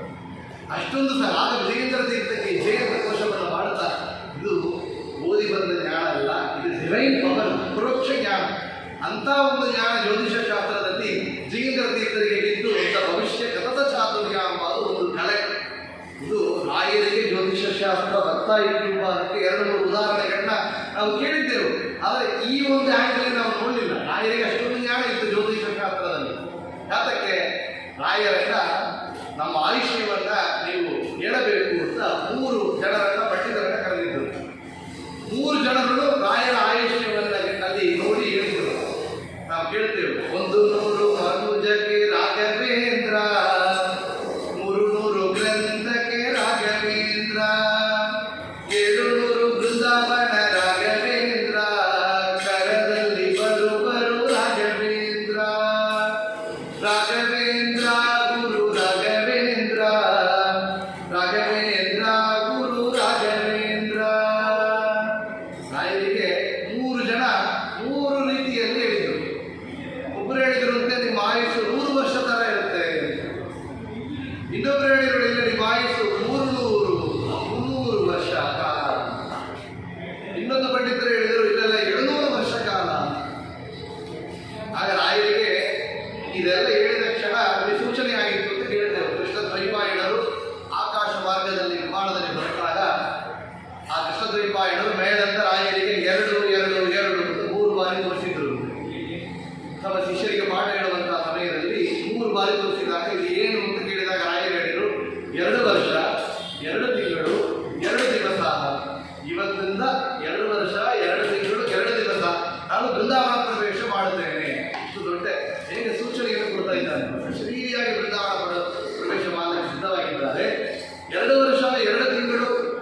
ಏನು, ಒಂದು ದೇಹ ದೃಷ್ಟಿ, ಇನ್ನೊಂದು ಗ್ರಂಥ ದೃಷ್ಟಿ, ಇನ್ನೊಂದು ಪ್ರಭಾವ ದೃಷ್ಟಿ ಅಂತ.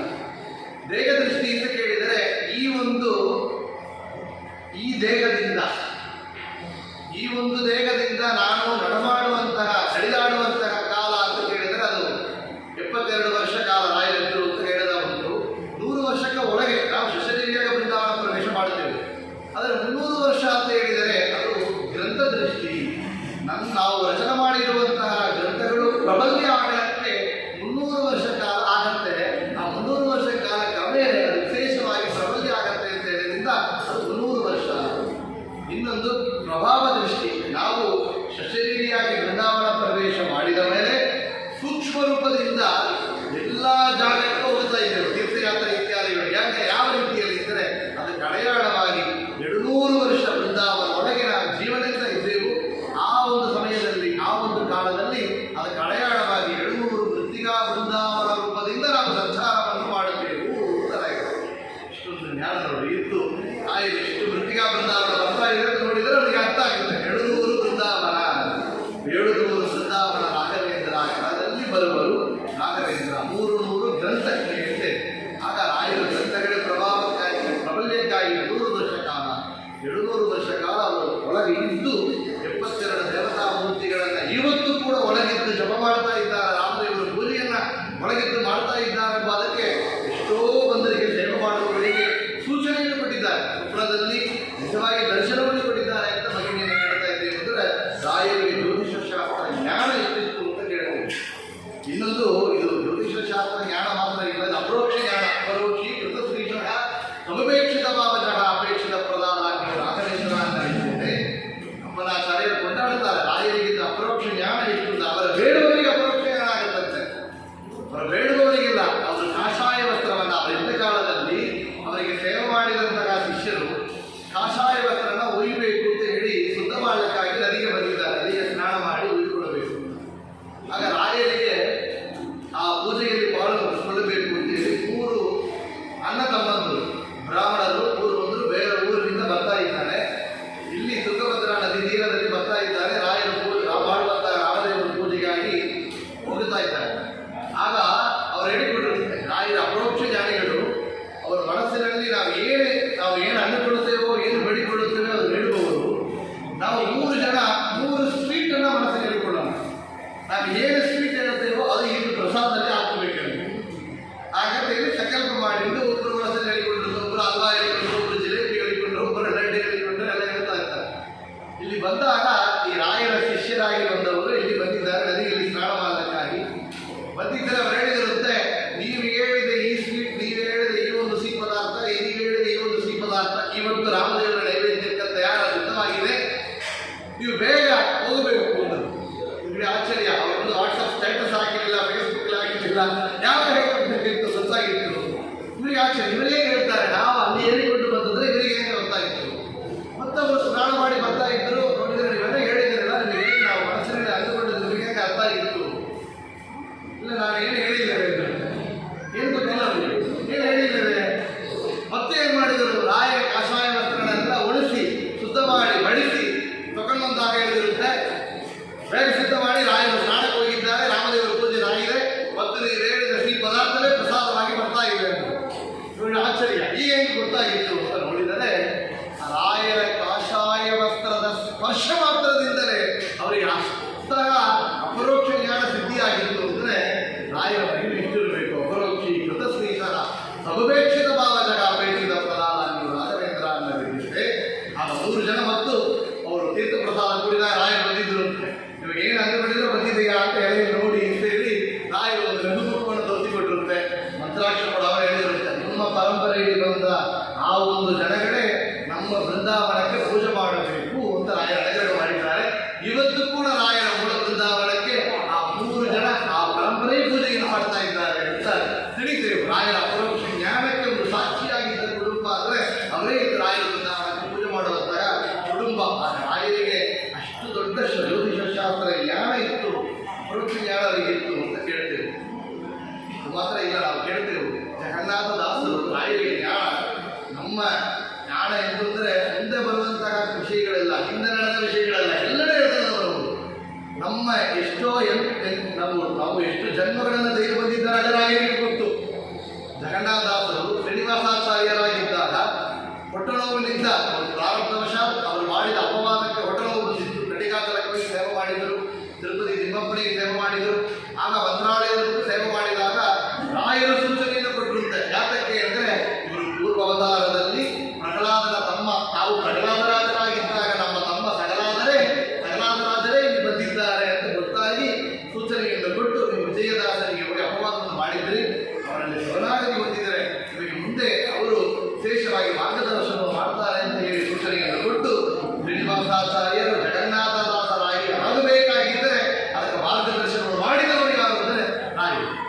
ಅದರಿಂದಲೇ ಅವರು ಮಿತ್ರ ಕೊಂಡಾಡ್ತಾರೆ. ರೋಗರಲ್ಲಿ ಕೃಪಾ ಸಾಗರ ಶ್ರೀ ಗುರು ರಾಘವೇಂದ್ರ ಪರಿಪಾಲಿಸೋ ಅಂತ. ರಾಯರು ಸರ್ವವಿದ್ಯಾ ಪ್ರವೀಣ ಅಂತ ಕೇಳಿದರೆ ರಾಯರ ಶಿಲ್ಪಶಾಸ್ತ್ರ ಜ್ಞಾನ, ಸಂಗೀತ ಜ್ಞಾನ, ಜ್ಯೋತಿಷ ಶಾಸ್ತ್ರ ಜ್ಞಾನ ಅಂತ. ಮುಂದೆ ಮುಖ್ಯವಾಗಿ ಒಂದು ಅಂದರೆ ರಾಯರ ಗ್ರಂಥ ರಚನೆ ಪಾಂಡಿತ್ಯ. ರಾಯರ ಬಗ್ಗೆ ಹೇಳಬೇಕಾದರೆ ಅವರ ಪರಂಪರೆಗೆ ಬಂದಿರುವಂತಹ ವಾದೀಂದ್ರ ತೀರ್ಥರು ಅವರ ಅಪರೋಕ್ಷ ಜ್ಞಾನಕ್ಕೆ ಇದೊಂದು ಉದಾಹರಣೆ. ನಾವು ಹೇಳಿದ್ರು ಬೆಂಗನ್ನ ತಗೊಂಡು ಒಂದು ಬೃಂದಾವನ ಕೊಟ್ಟಿದ್ದರು, ಈ ಬೃಂದಾವನ ಇಲ್ಲ ಅಂತ ಹೇಳಿದ್ರು ಅಂತ.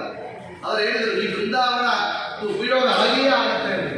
ಯಾವ ರೀತಿಯಲ್ಲಿ ಕೇಳಿದರೆ ರಾಯರಿಗೆ ಅಮೇಳವರು ಪೂರ್ವಾಶ್ರಮ ಮರಿಮಮ್ಮ ಅವರೇ ವಾದೀಂದ್ರ ತೀರ್ಥರು. ಆ ವಾದೀಂದ್ರ ತೀರ್ಥರು ಬೃಂದಾವನ ಆಗಬೇಕಾದ್ರೆ ಸಂಪೂರ್ಣ ಸೂಚನೆಯಾಗಿ ರಾಯರು ಹೇಳಿರುವಂತೆ ನನಗಾಗಿ ಬೆಂಗನ್ನ ಮಾಡಿರುವಂತಹ ಆ ಒಂದು ಬೃಂದಾವನ ಅದು ವಾದೀಂದ್ರ ತೀರ್ಥರಿಗಾಗಿ. ಎಷ್ಟು ನೋಡಿ ಅವರ ಜ್ಞಾನ ಎಷ್ಟು ಇರಬೇಕು. 72 ವರ್ಷ ಕಾಲಕ್ಕೆ ಆಮೇಲೆ ವಾದೀಂದ್ರ ತೀರ್ಥರಿಗೆ ಆ ಬೃಂದಾವನವನ್ನು ಕೊಟ್ಟಿದ್ದಾರೆ. ಆ ವಾದೀಂದ್ರ ತೀರ್ಥರು ರಾಯರ ಮೇಲೆ ಒಂದು ಗ್ರಂಥ ರಚನೆ ಮಾಡಿದ್ದಾರೆ, ಅದು ಗುರುಗುಣ ಸ್ಥಾನ ಅಂತ. ರಾಯರು ಮಾಡಿರುವಂತಹ ಎಲ್ಲ ಗ್ರಂಥಗಳ ಬಗ್ಗೆ ವಿಶೇಷವಾದ ವರ್ಣನೆಯನ್ನು ಮಾಡುತ್ತಾ ಆ ಗ್ರಂಥದಲ್ಲಿ ಹೇಳ್ತಾರೆ ರಾಯರ ಲೇಖನ ಹೇಗಿತ್ತು.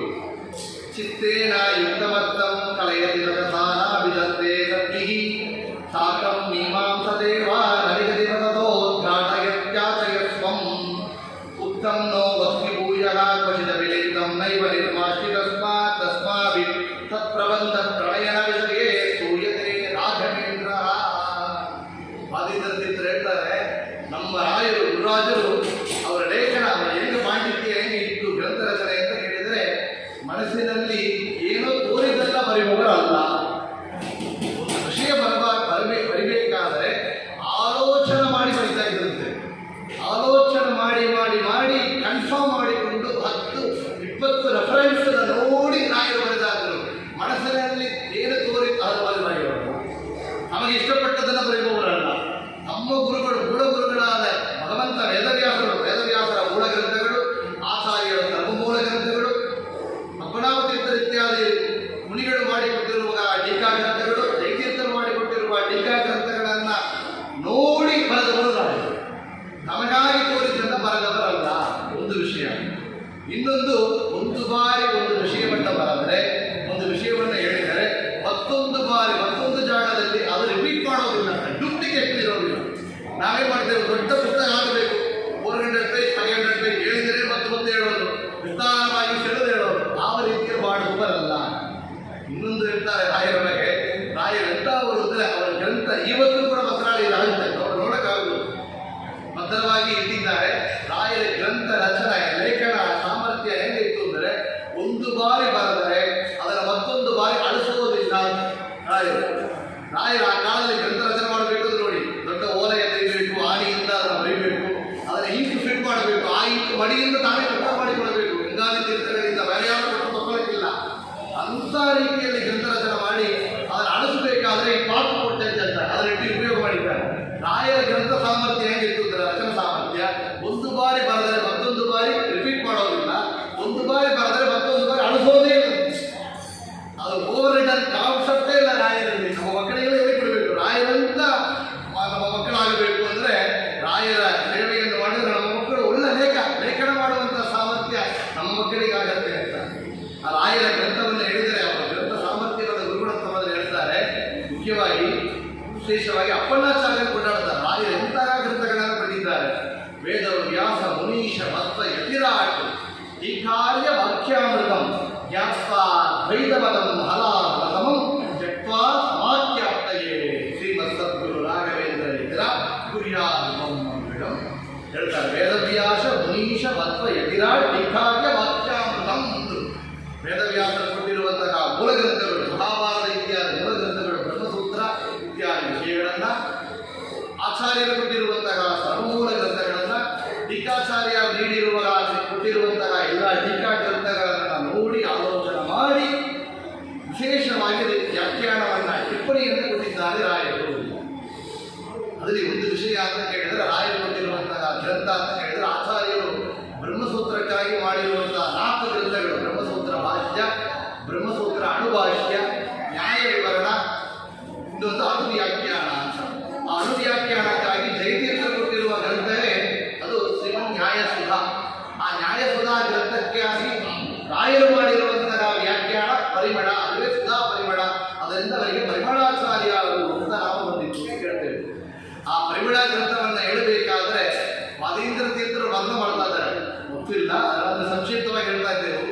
ವಾದೀಂದ್ರ ತೀರ್ಥರು ಪರಿಮಳ ಗ್ರಂಥ ರಚನೆ ಮಾಡಿದ್ದಾರಲ್ಲ, ಅದು ಯಾವ ರೀತಿಯಲ್ಲಿ ಇದೆ ಅಂತ ಕೇಳಿದರೆ, ಆ ಪರಿಮಳ ಗ್ರಂಥ ರಚನೆ ಹೆಂಗಾಗಿತ್ತು ಅಂತ ಕೇಳಿದರೆ, ವಿದ್ಯಾಲಕ್ಷ್ಮಿ ಸರಸ್ವತಿ ದೇವಿ ರಾಯರು ನ್ಯಾಯಸುಧಾಕ್ಕೆ ಅನುವಾದ ಮಾಡುವಂತಹ ಸಮಯದಲ್ಲಿ ಅವರು ತಲೆ ತುಂಬ ಚೆನ್ನಾಗಿ ಮಲ್ಲಿಗೆ ಹೂವನ್ನು ಮುಡಿದುಕೊಂಡು ರಾಯರ ನಾಲಿಗೆಯಲ್ಲಿ ನರ್ದನದಲ್ಲಿ ಇದ್ದು ಅವರು ನರ್ದನವನ್ನು ಮಾಡಿದಾಗ ನೋಡಿ, ಸರಸ್ವತಿ ದೇವಿ ನರ್ದನವನ್ನು ಮಾಡಿದಾಗ ಅವಳು ಕೂದಲಲ್ಲಿ ವೇಳೆ ಇಟ್ಟುಕೊಂಡಂತಹ ಆ ಒಂದು ಮಲ್ಲಿಗೆ ಹೂ ಇದಲ್ಲ, ಆ ಪರಿಮಳ ಕೆಳಗೆ ಒದರಿ ಬಿಟ್ಟಿರ್ತದೆ. ಆ ಪರಿಮಳದ ಗಂಧ ಅದುವೇ ಪರಿಮಳವಾಗಿ, ಸುಧಾ ಗ್ರಂಥದ ಪರಿಮಳವಾಗಿದೆ ಹಾಗಂತ ಹೇಳಿ ವಿಶೇಷವಾಗಿ ವರ್ಣ ಮಾಡಿದ್ದಾರೆ ವಾದೀಂದ್ರ ತೀರ್ಥರು. ಅವರು ಗ್ರಂಥ ರಚನಾ ಸಾಮರ್ಥ್ಯವನ್ನ. ಇನ್ನೊಂದು ವಿಷಯ ಹೇಳ್ತಾರೆ ವಾದೀಂದ್ರ ತೀರ್ಥರು, ಪೂರ್ವಾಶ್ರಮದಲ್ಲಿ ವೆಂಕಟನಾಥರಾಗಿದ್ದಾಗ 4 ವರ್ಷ ಕಾಲ ವಾರಕ್ಕೆ ಒಂದು ಹೊತ್ತು ಅರ್ಧ ವೇಳೆ ಊಟ ಮಾಡ್ತಾ ಇದ್ರಂತೆ. ಅವರಿಗೆ ಜಲವೇ ಭಗವಂತನಿಗೆ ಅಭಿಷೇಕ, ಜಲವೇ ನೈವೇದ್ಯ, ಜಲವೇ ಆಹಾರ. ಆಗ ಮಾಡಿದ ರಾಯರು ನಾವಾದ್ರೆ ಬೈದುಕೊಳ್ತಾ ಇದ್ದೇವೆ, ಆದರೆ ಅಂಗಾರದಲ್ಲಿ ಇಟ್ಟುಕೊಂಡು ಹೊರಗೆ ಬರ್ತಾ ಇದ್ದೇವೆ. ಯಾತಕ್ಕೆ? ಇಂಥ ಪಂಡಿತರಿಗೆ, ಜ್ಞಾನಿಗಳಿಗೆ ಭಗವಂತ ಎಷ್ಟು ಕಷ್ಟ ಕೊಡ್ತಾರ, ಭಗವಂತ ಇದ್ದಾನೆ ಅಂತ ಭಗವಂತನ ಯಾರು ಬೈಬಾರದು. ನಮ್ಮನ್ನು ಇಟ್ಟುಕೊಂಡು ಅಂತ ಅಂಗಾರದಲ್ಲಿ ಇಟ್ಟುಕೊಂಡು ಹೊರಗೆ ಬರ್ತಾ ಇದ್ದರು. ಅಂತ ಒಂದು ಸಮಯದಲ್ಲಿ ಕೂಡ ರಾಯರು ಏನು ಮಾಡ್ತಾ ಇದ್ದರು ಅಂತ ಕೇಳಿದರೆ, ಆಚಾರ್ಯರ ಚರಿತ್ರವನ್ನು ಹೇಳುವಂತಹ ನಾರಾಯಣ ಪಂಡಿತಾಚಾರ್ಯರು ಮಾಡಿದ ಗ್ರಂಥ ಅಂದರೆ ಅದು ಸುಭದ್ರ ವಿಜಯ ಮಹಾಕಾವ್ಯ. ಆ ಸುಭದ್ರ ವಿಜಯ ಮಹಾಕಾವ್ಯನಿಗೆ ಸಂಕ್ಷಿಪ್ತವಾಗಿ ಮಾಡಿದ ಇನ್ನೊಂದು ಗ್ರಂಥ ಅಂದರೆ ಹನುಮಧ್ವ ವಿಜಯ. ಆ ಹನುಮಧ್ವ ವಿಜಯದಲ್ಲಿ 16 ಸರ್ಗದ ಸುಭದ್ರ ವಿಜಯನ್ನ 32 ಶ್ಲೋಕ ಹೇಳಿಕೊಟ್ಟಿದ್ದಾರೆ. ರಾಯರು ಏನು ಮಾಡ್ತಾ ಇದ್ರು, ಅಂತ ಬಡತನ ಹೊಟ್ಟೆಗೆ ಹೋಗುದಿಲ್ಲ. ಆದರೆ ಆಚಾರ್ಯರ ಚರಿತ್ರವನ್ನು ಹೇಳುವಂತಹ ಹನುಮಧ್ವ ವಿಜಯಕ್ಕೆ ವ್ಯಾಖ್ಯಾನವನ್ನು ಮಾಡ್ತಾ ಇದ್ರಂತೆ ರಾಯರು. ಹೇಳ್ತಾರೆ ವಾದೀಂದ್ರ ತೀರ್ಥರು ಎಷ್ಟು ದೊಡ್ಡ ಸೇವೆಯನ್ನು ಮಾಡಿದ್ದಾರೆ. ನಮ್ಮ ಪತಿಯಾದ ವಾಯುದೇವರ ಚರಿತ್ರವನ್ನ ಭಾರತೀ ಪತಿಯಾದ ವಾಯುದೇವರ ಚರಿತ್ರೆಯನ್ನು ಮಾಡಿದಾಗ ಭಾರತೀ ದೇವಿ ಏನು ಮಾಡಿದಳು ಅಂತ ಕೇಳಿದರೆ, ಇಂಥ ಒಂದು ಚರಿತ್ರೆಯನ್ನು ಮಾಡಿಕೊಟ್ಟಿದ್ದಾರೆ. ಇವರು ಏನು ಮಾಡಬೇಕು? ಬೆಳ್ಳಿ ಬಂಗಾರ ಕೊಡಬೇಕು, ಇಲ್ಲ ರಾಜ್ಯವಾಗಿ ಕೊಡಿಸಬೇಕಾ? ಎಲ್ಲ ಬೇಡ. ನಮ್ಮ ಭಾರತೀ ಪತಿಯಾದ ಮಧ್ವಾಚಾರ್ಯರ ಸಾಮ್ರಾಜ್ಯ ಪೀಠದಲ್ಲಿ ಸಾಮ್ರಾಜ್ಯ ಪಟ್ಟಾಭಿಷೇಕವನ್ನು ಮಾಡಿ ಕೊಡಿಸಬೇಕು ಅವರನ್ನ ಅಂತ ಹೇಳಿ ರಾಜ್ಯಾಬ್ಜ ಪೀಠಾಧೀಶರಾಗಿ ಕೊಡಿಸಿದ್ದಾರೆ ಅಂತ ಹೇಳಿ ವಾದೀಂದ್ರ ತೀರ್ಥರು ವರ್ಣ ಮಾಡಿದ್ದಾರೆ. ಅಂತಹ ಒಂದು ಸಾಮರ್ಥ್ಯ ರಾಯರ ಸಾಮರ್ಥ್ಯ, ಪಾಂಡಿತ್ಯ. ಒಂದು ರಾಯರ ಸಾಮರ್ಥ್ಯ. ಇನ್ನೊಂದು ವಿಷಯ ಅಂದರೆ ಅವರ ಗ್ರಂಥ ರಚನದಲ್ಲಿ ಒಂದು ಪಂಡಿತರು ಅಂದರೆ ಹೇಗಿರಬೇಕು? ಸಂಕ್ಷಿಪ್ತ ವಿಸ್ತಾರಾಭ್ಯಾಂ ಪ್ರವದಂತಿ ಮನೀಷಿಣಃ. ದೊಡ್ಡ ವಿಷಯಗಳನ್ನ ಸಿಂಪ್ಲಿಫೈ ಮಾಡಿ ಹೇಳ್ಬೋದು. ಮಿನಿಯಾಚರೈಸೇಷನ್ ಹೇಳ್ತೇವಲ್ಲ, ಕ್ರಿಸ್ಪಾಗಿ. ಹೇಗೆ ಒಂದು ಟೆರಾಬೈಟ್ ಮೆಮರಿ ಇರುವಂತಹ ವಿಷಯನ ಒಂದು ಚಿಕ್ಕ ಚಿಪ್ಪಣಿ ಮಾಡಿಕೊಡ್ತಾರಲ್ಲ, ಆ ರೀತಿಯಲ್ಲಿ ದೊಡ್ಡ ವಿಷಯವನ್ನ ಸಿಂಪಲ್ ಆಗಿರ್ಬೋದು. ಸಿಂಪಲ್ ಆಗಿರುವಂಥ ಚಿಕ್ಕ ವಿಷಯಗಳನ್ನ ವಿಸ್ತಾರ ಮಾಡಿರ್ಬೋದು. 2 ಸಾಮರ್ಥ್ಯ ರಾಯರಿತ್ತು. 2 ಸಾಮರ್ಥ್ಯ ಇತ್ತು. ಹೇಗಿತ್ತು ಅಂತ ಕೇಳಿದರೆ, ನಾವು ನೋಡಿದ್ದೇವೆ ಆಚಾರ್ಯರ ಹನುಮಧ್ವ ವಿಜಯ ಚರಿತ್ರೆ ಹೇಳುವಂಥ ಹನುಮಧ್ವ ವಿಜಯವನ್ನ ವಿಸ್ತಾರ ಮಾಡಿ ತೋರಿಸಿದ್ದಾರೆ. 32 ಶ್ಲೋಕಗಳಲ್ಲಿ ಹೇಗೆ 1000 ಶ್ಲೋಕಗಳ ಅರ್ಥಗಳಿದೆ ಎಂಬುದನ್ನು ಮಾಡಿ ತೋರಿಸಿದ್ದಾರೆ. ಇನ್ನೊಂದು ಆಚಾರ್ಯರು ಮಾಡಿದ ಇನ್ನೊಂದು ಗ್ರಂಥ ಅಂದರೆ ಅಣುಭಾಷ್ಯ. ಆ ಅಣುಭಾಷ್ಯಕ್ಕೆ ತತ್ವಮಂಜರಿ ಇನ್ನೊಂದು ಗ್ರಂಥ ಕೊಟ್ಟಿದ್ದಾರೆ. ಆ ಗ್ರಂಥದಲ್ಲಿ 32 ಶ್ಲೋಕದಲ್ಲಿ ಆಚಾರ್ಯರು ಮಾಡಿದ ಅಣುಭಾಷ್ಯದಲ್ಲಿ ಆಚಾರ್ಯರು ಮಾಡಿದ ಬ್ರಹ್ಮಸೂತ್ರ ಭಾಷ್ಯ ವಿಷಯಗಳನ್ನು ಹೇಗೆ ಹೇಳಿದ್ದಾರೆ, ಒவ்வೊಂದು ಅಕ್ಷರ ತೂಪ ಒவ்வೊಂದಕ್ಕೂ ವಿಸ್ತಾರ ಮಾಡ್ತಾರೆ. ಅದು ಹೆಂಗಂತ ಹೇಳಿದರೆ, ವಾದೀಂದ್ರ ದೇವತೆ ಹೇಳ್ತಾರೆ, ಕೃಷ್ಣನ ಪುಟ್ಟು ಬಾಯಿಯಲ್ಲಿ ಬ್ರಹ್ಮಾಂಡವನ್ನು ಯಶೋಧೆಗೆ ತೋರಿಸಿದ್ರಲ್ಲ, ಆ ರೀತಿಯಲ್ಲಿ ರಾಯರು ಅಣುಭಾಷ್ಯದಲ್ಲಿ ಬ್ರಹ್ಮಾಂಡವನ್ನು ತೋರಿಸಿದ್ದಾರೆ ಅಂತ ಒಂದು ಸಾಮರ್ಥ್ಯ ತತ್ವಮಂಜರಿಗೆ ತೋರಿಸಿದ್ದಾರೆ. ಸಣ್ಣ ಪುಟ್ಟ ವಿಷಯಗಳನ್ನ ವಿಸ್ತಾರ ಮಾಡಿ ತೋರಿಸುವಂತಹ ಸಾಮರ್ಥ್ಯ ರಾಯರು. ಇನ್ನೊಂದು ದೊಡ್ಡ ದೊಡ್ಡ ವಿಷಯಗಳನ್ನ ಸಿಂಪ್ಲಿಫೈ ಮಾಡಿ ಇರುವಂತಹ ಸಾಮರ್ಥ್ಯ. ಹೇಗೆ 24,000 ಶ್ಲೋಕಗಳಿರುವಂತಹ ರಾಮಾಯಣವನ್ನ 11 ಶ್ಲೋಕಗಳು ರಾಮಚಾರಿತ್ರ ಮಂಜರಿ. ರಾಯರ ಆಚಾರ್ಯರು ಮಾಡಿದ ಮಹಾಭಾರತ ತಾತ್ಪರ್ಯ ನಿರ್ಣಯ 5,000 ಶ್ಲೋಕಗಳು, 32 ಅಧ್ಯಾಯ. ಅಷ್ಟು ದೊಡ್ಡ ಗ್ರಂಥವನ್ನ 32 ಶ್ಲೋಕಗಳು. ಮಹಾಭಾರತ ತಾತ್ಪರ್ಯ ನಿರ್ಣಯ ಭಾವಸಂಗ್ರಹ. ಭಾಗವತ ದಶಮಸ್ಕಂದ ಕೃಷ್ಣ ಚರಿತ್ರವನ್ನ ಕೃಷ್ಣ ಚಾರಿತ್ರ ಮಂಜರಿ 29 ಶ್ಲೋಕಗಳು. ದೊಡ್ಡ ವಿಷಯಗಳನ್ನ ಸಣ್ಣ ಪುಟ್ಟ ಗ್ರಂಥವಾಗಿ ಕಲಿಯುಗದಲ್ಲಿ ಗೊತ್ತಿರಲ್ಲ. ರಾಮಾಯಣ ಓದಿದ್ರು ಓದೋದಿಲ್ಲ. 24,000 ಗ್ರಂಥ ಶ್ಲೋಕಗಳು ಓದಲಿಕ್ಕೆ ಸಾಧ್ಯವೇ ಇಲ್ಲ. ರಾಮಚಾರಿತ್ರ ಮಂಜರಿ ಬಾಯ್ಪಾಠ 11 ಶ್ಲೋಕಗಳು. ಕೃಷ್ಣ ಚಾರಿತ್ರ ಮಂಜರಿ 21 ಶ್ಲೋಕಗಳು. ಎಲ್ಲ ಮಿಷನ್ ಲೈಫ್, ಎಲ್ಲ ಇನ್ಸ್ಟೆಂಟ್ ಆಗಿದ್ದೆವು, ಎಲ್ಲ ಫಾಸ್ಟ್ ಟ್ರ್ಯಾಕ್ ಆಗಿದ್ದೆವು, ಹೇಳ್ತಾ ಹೋಗ್ಬೇಕಾಗಿದೆ. ನಾಯರು ಕಲಿಯುಗದ ನಮ್ಮ ಬಗ್ಗೆ ಗೊತ್ತವರಿಗೆ ನಾನು ಮಾಡಿಕೊಟ್ಟಿದ್ದಾರೆ. ಆಗ ವಾದೀಂದ್ರ ತಿರುಗಿ ಹೇಳ್ತಾರೆ, ನಮ್ಮ ರಾಯರ ಗ್ರಂಥರಚನ ಸಾಮರ್ಥ್ಯ ಎಷ್ಟು ಅಂತ ಕೇಳಿದರೆ, ಅಗಸ್ತ್ಯ ಮುನಿಗಳು ಸಮುದ್ರವನ್ನು ಪಾನ ಮಾಡಿಕೊಳ್ಳುತ್ತಾರೆ. ಇಡೀ ಸಮುದ್ರ ಆ ಒಂದು ನೀರನ್ನ ನಾಶವನ್ನು ಮಾಡಿ ಪೂರ್ತಿಯಾಗಿ ಪಾನ ಮಾಡಿದ್ದರು. ಇದೇನು ದೊಡ್ಡ ಗಿನ್ನಸ್ ರೆಕಾರ್ಡ್ ಹೇಳಿಕೊಡಬೇಡಿ. ನಮ್ಮ ರಾಯರು ಮಾಡಿದ ದೊಡ್ಡ ರೆಕಾರ್ಡ್ ನೋಡಿ.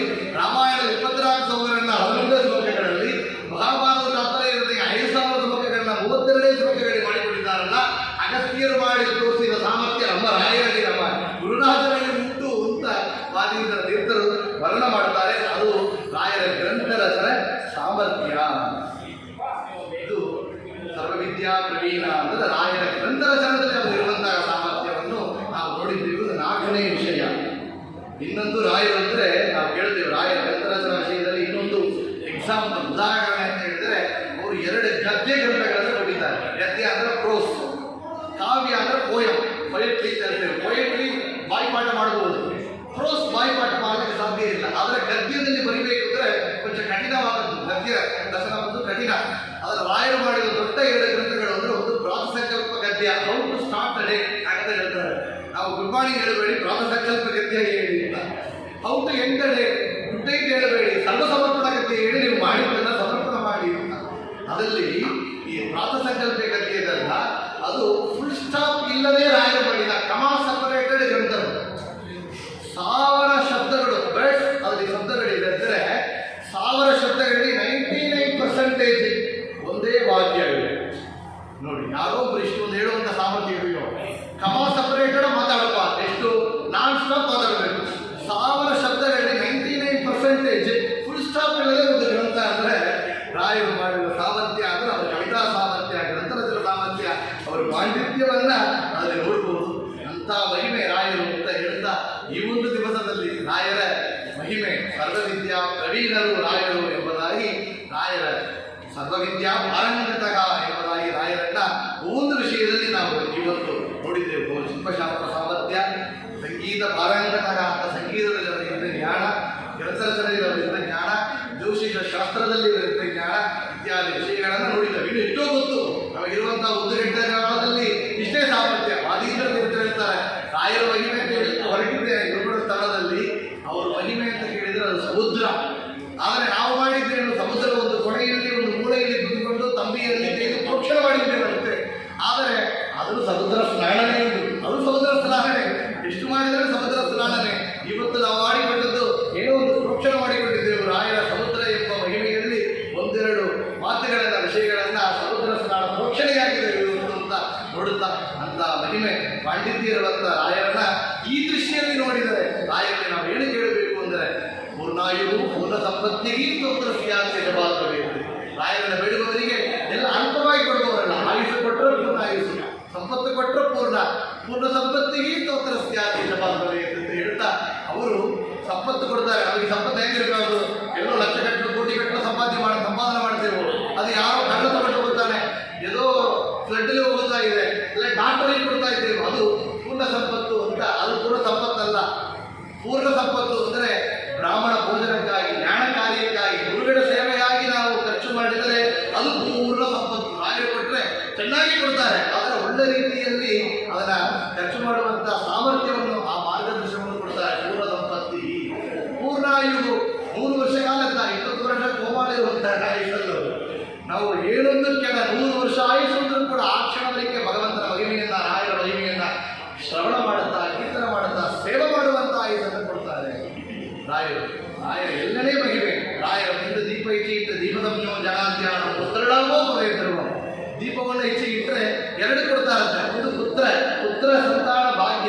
ಇನ್ನೊಂದು ದೀಪ ಕೊಟ್ಟರೆ ಜ್ಞಾನ, ಎರಡೂ ಉಂಟ. ಜ್ಞಾನ ದೀಪ, ಅದರ ಜ್ಞಾನ ಎಂಬ ಪುತ್ರ ಅಂತ ಹೇಳ್ತಾರೆ ಆಚಾರ್ಯರು. ಜ್ಞಾನಪುತ್ರನ ನಮಗೆ ಕೊಡ್ತಾರೆ, ಈ ಸಂಸಾರದಲ್ಲಿ ನಮಗೆ ಬೇಕಾಗಿರುವಂತಹ ಸತ್ಪುತ್ರನನ್ನು ಕೊಡ್ತಾರೆ. ರಾಯರು ಬೃಂದಾವನ ಪ್ರದರ್ಶನ ಮಾಡಿದ್ದಾರೆ. ಸರ್ವಯಾತ್ರ ಫಲಾವಾಪ್ತಿ ಯಥಾಶಕ್ತಿ ಪ್ರದಕ್ಷಿಣ ಕರೋಮಿದವ ಸತ್ಯಸ್ಯ ಬೃಂದಾವನ ರಂಜನಂ ಶಿರಸರ ಧಾರ್ಯಾಮಕ್ಕೆ ಸರ್ವತೀರ್ಥ ಫಲಾಪ್ತೆ.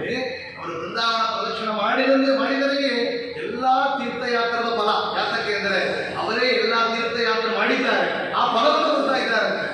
ಇನ್ನೊಂದು ತೀರ್ಥಯಾತ್ರೆ ಅಂದ್ರೆ ಆ ತೀರ್ಥಕ್ಕೆ ಹೋಗಿ ಸ್ನಾನ ಮಾಡಿದರೆ ಪುಣ್ಯ. ಇವರೇ ರಾಘವೇಂದ್ರ ತೀರ್ಥರು, ಇವರು ಸ್ಮರಣ ಮಾಡಿದರೆ ಪುಣ್ಯವನ್ನು ನೀಡ್ತಾ ಇದ್ದಾರೆ. ರಾಘವೇಂದ್ರ ತೀರ್ಥರು ಕೂಡ ಅವರು ತೀರ್ಥ ಬೃಂದಾವನ ಗದಂಜನ ಪ್ರೋಕ್ಷಣ ಮಾಡಿಕೊಂಡ್ರೆ ಎಲ್ಲ ತೀರ್ಥದಲ್ಲಿ ಸ್ನಾನ ಮಾಡಿದ ಪುಣ್ಯ, ಎಲ್ಲ ಕ್ಷೇತ್ರಕ್ಕೆ ಯಾತ್ರೆ ಮಾಡಿದ ಪುಣ್ಯ ಅವರು ಬೃಂದಾವನಕ್ಕೆ ಪ್ರದರ್ಶನ ಮಾಡಿದ್ದಾರೆ ಅಂತ ರಾಯರು ಒಂದೊಂದು ಮಹಿಮೆ ಅಂತ ನೋಡ್ತಾ ಇದ್ದೆವು. ಅಂತ ರಾಯರಲ್ಲಿ ವಿಶೇಷವಾಗಿ ನಾವು ಬೇಡಬೇಕಾದ ಏನಂತ ಕೇಳಿದರೆ ರೋಗಗಳು ಇರಬಾರದು. ಅಷ್ಟೇ ಇಷ್ಟಾದಿ ರೋಗಾಣ ಎಲ್ಲ ರೋಗಗಳು ಪರಿಹಾರ ಆಗುತ್ತೆ. ರಾಯನ ಸ್ತೋತ್ರವನ್ನು ಮಾಡಿದರೆ, ಸೇವೆಯನ್ನು ಮಾಡಿದರೆ ಅದೋಪಿ ದೃಷ್ಟಿಸ್ಯ ಏಳ ಉಪೋಪಿ ವಾಕ್ಪತಿಗೆ ಪೂರ್ಣಾಯುಗ ಪೂರ್ಣ ಸಂಪತ್ತಿಗೆ ಸ್ತೋತ್ರಸ್ಯಾಕೆ ಜವಾಬ್ದಾರಿ. ಮೂಢ ಅವ ಮೂಖನಾಗಿರುವವ, ಮಾತು ಬರದೇ ಇರುವವ ಎಂತ ರೀತಿಯಲ್ಲಿ ಸಾಮರ್ಥ್ಯ ಪಡಿತಾನಂದ್ರೆ ಶೇಷದೇವರಂತೆ ವಾಕ್ಪಡಿತವನ್ನು ಪಡಿತಾನೆ ಅಂತ ಹೇಳ್ತಾರೆ. ಉಪೋಪಿಯ ಪ್ರಸಾದೇನ ಮುಕುಂದ ಶಯನಾಗಿದೆ ರಾಜರಾಜ ಇಲ್ಲಿ ಹೇಳಿದ್ದು ರಾಘವೇಂದ್ರಂ ತಮಾಶ್ರಯ ಅಂತ ಮೂಖನಾಗಿರುವವ ಮುಕುಂದ ಶಯನ ಅಂತ ಶೇಷದೇವರಂತ ಸಾಫರ ಜಿರ್ಮೈಗಳುಳ್ಳ ಶೇಷದೇವರಂತ ವಾಕ್ಪಡಿತವನ್ನು ಪಡಿತಾನೆ. ಭಿಕ್ಷೆ ಬೇಡುವವ ರಾಜವಾಗಿ ಬೇಡುತ್ತಾರೆ ಅಂತ ಹೇಳಿ ರಾಯರ ಮಹಿಮೆಯನ್ನ ಕೊಂಡಾಡಿದ್ದಾರೆ. ಅವರಿಂದ ಬರುವಂತಹ ಜ್ಞಾನಿಗಳು ಹಾಸರಗಳೆಲ್ಲ ಅಂತ ರಾಯರ ಮಹಿಮೆಯನ್ನ ಈ ಒಂದು ಸಮಯದಲ್ಲಿ ಸಂಕ್ಷಿಪ್ತವಾಗಿ ಹೇಳಬೇಕು ಅಂತ ಹೇಳಿ ನಾವು ಹೊರಟಿದ್ದೆವು. ನಮ್ಮ ವೆಸ್ಟ್ಮಾಂಬಳದಲ್ಲಿ ಶ್ರೀಪಾದರಾಜರು ಸನ್ನಿಧಾನ ವಿಶೇಷವಾಗಿದೆ. ನಾವು ಮುಂದೆ ಹೇಳಿದಂತೆ ಶ್ರೀಪಾದರಾಜರು ಆ ವಿದ್ಯೆ ಪರಂಪರೆಗೆ ರಾಯರಿಗೆ ಬಂದ ಪರಂಪರೆ, ವಿದ್ಯೆ ಪರಂಪರೆ ಅಂತ ಪರಂಪರೆಯಲ್ಲಿ ವಿಶೇಷವಾಗಿ ನಾವು ಇವತ್ತು ಶ್ರಾವಣ ಮಾಸ ಕೃಷ್ಣ ಪಕ್ಷ ದ್ವಿತೀಯ ರಾಯರ ಆರಾಧನಾ ದಿವಸ, ಅದರಲ್ಲಿ ಕೂಡ ರಾಯರ ಸೂಚನೆಯನ್ನು ಕೊಟ್ಟಿದ್ದಾರೆ ಅಂತ ಹೇಳ್ತೇವೆ. ರಾಯರ ಬೃಂದಾವನ ಅಂದರೆ ಅದು ಸಾಮಾನ್ಯರಲ್ಲ. ಯಾತಕ್ಕೆ ಅಂದರೆ ರಾಮದೇವರು ಕೂತುಕೊಂಡ ಕಲ್ಲು. ರಾಯರಲ್ಲಿ ಕೂಡಬೇಕಾದ್ರೆ ಆ ಜಾಗ ಪ್ರಹ್ಲಾದನಾಥನಾಗಿದ್ದು ಯಜ್ಞವನ್ನು ಮಾಡಿದ ಜಾಗ. ಕೂತುಂಡ ಮಾಡಿದ ಬೃಂದಾವನ ರಾಮದೇವರು ಕೂತುಂಡ ಕಲ್ಲು. ರಾಯರ ಬೃಂದಾವನದ ಮೇಲೆ ಅವರೇ 1200 ಲಕ್ಷ್ಮೀನಾರಾಯಣ ಸನ್ನಿಧಾನ ಇರುವಂತಹ ಸಾಲಿಗ್ರಾಮವನ್ನು ಅವರೇ ಕೊಟ್ಟಿರ್ತಾರೆ. ತನ್ನ ಕರಕಮಲದಿಂದ ತೆಗೆದು ಆ ಸಾಲಿಗ್ರಾಮ ತುಂಬಿಕೊಂಡಿದೆ. 12 ಸಾಲಿಗ್ರಾಮ ಇದ್ರೆ ಅದು ಒಂದು ಕ್ಷೇತ್ರ. 12,200 ನೋಡಿ 100 ಕ್ಷೇತ್ರಕ್ಕೆ ಸಮಾನವಾಗಿದೆ ಅಂತ ಅಂದು ವಿಶೇಷವಾಗಿ ಅಲ್ಲಿ ರಾಯರಲ್ಲಿ ವಿಜಯನಾಥರು ಹೇಳಿದಂತೆ ಅವರು ದರ್ಶನ ಮಾಡಿದಾಗ 4 ಕೊನೆಯಲ್ಲಿ ರಾಮ, ಕೃಷ್ಣ, ವೇದವ್ಯಾಸ, ನರಸಿಂಹದೇವರ ದರ್ಶನ, ಆಚಾರ್ಯರ ಪರಂಪರೆಯಲ್ಲಿ ಬರುತ್ತಿರುವಂತಹ ಎಲ್ಲ ಗುರುಗಳ ದರ್ಶನ ವಿಜಯನಾಥರ ಆಗಿರುತ್ತೆ. ರಾಯರ ಬೃಂದಾವನದಲ್ಲಿ ಎಲ್ಲ ದೇವತೆಗಳು ಸನ್ನಿಧಾನ ಹೊಂದಿದ್ದಾರೆ.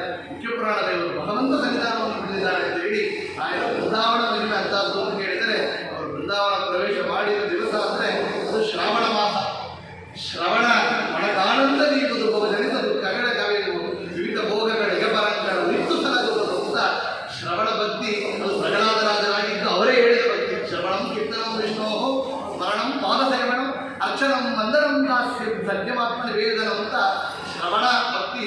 ಅದು ಭಕ್ತಿಯ ಮೊದಲು ಪಡಿಬೇಕು, ಮೆಟ್ಟಲು ಹತ್ತಬೇಕಾದ್ರೆ ಶ್ರವಣ ಕಲಿಬೇಕು. ಅದು ಶ್ರಾವಣ ಮಾಸದಲ್ಲಿ ಶ್ರವಣ ಮಾಡಿ ಎಂದು ತೋರಿಸಿಕೊಟ್ಟಿದ್ದಾರೆ. ಇನ್ನೊಂದು ಕೃಷ್ಣ ಪಕ್ಷದಲ್ಲಿ ಅವರು ಬೃಂದಾವನ ಪ್ರವೇಶ. ನಮ್ಮೆಲ್ಲರನ್ನೂ ಕೂಡ ಕೃಷ್ಣನ ಪಕ್ಷದಲ್ಲಿ ಕರಗಂಡು ಹೋಗುವರು ಅಂತ. ಯಾತಕ್ಕೆ ಅಂದರೆ ರಾಯರು ಪ್ರಹ್ಲಾದರಾಜರಾಗಿದ್ದು ಭಗವಂತ ಕರೆದಂತ ಬಾಪಾನಿಗೆ ಮುಕ್ತಿಯನ್ನು ಕೊಡ್ತಾರೆ ಅಂತ ನಾವು ಬರೋದಿಲ್ಲ. ಯಾತಕ್ಕೆ ನಮ್ಮ ಜನಗಳಿದ್ದಾರಲ್ಲ ಅವರೆಲ್ಲ ಉದ್ಧಾರ ಆಗಬೇಕಾದಲ್ಲ, ಇವರೆಲ್ಲರೂ ಉದ್ಧಾರ ಮಾಡಿ ಅಮರಣ ಬರ್ತಾರೆ ಅಂತ ಪ್ರಹ್ಲಾದರಾಜರು ಹೇಳಿದರು.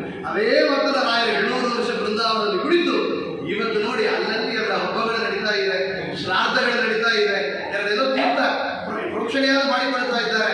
ನಮ್ಮ ಮಕ್ಕಳು ಧರ್ಮವಾಗಿದ್ದಾರೆ ಅಂದರೆ ಅಲ್ಲಲ್ಲಿ ರಾಯರು ಮಠ, ರಾಯರು ಬೃಂದಾವನ ಇರುವಂತಹ ಮಠ, ರಾಯರ ಆರಾಧನೆ ಇದು ನಡೆಯುತ್ತಾ ಸಮಯ ಇರೋದ್ರಿಂದ ನಮ್ಮವರೆಲ್ಲ ಎಲ್ಲರೂ ಕೂಡ ನಮ್ಮ ಸನಾತನ ಧರ್ಮದಲ್ಲಿ, ಹಿಂದೂ ಧರ್ಮದಲ್ಲಿ ಇದ್ದಾರೆ ಅಂದರೆ ರಾಯರ ಮುಖ್ಯ ಕಾರಣ. ದೇಶದಲ್ಲಿ ಕೂಡ ರಾಯರಿಂದಲೇ ನಮ್ಮ ಭಕ್ತಿ, ನಮ್ಮ ಸನಾತನ ಧರ್ಮ ಅಲ್ಲಿ ಉಳಿದುಕೊಂಡಿದೆ ಅಂತ ನೋಡ್ತೇವೆ.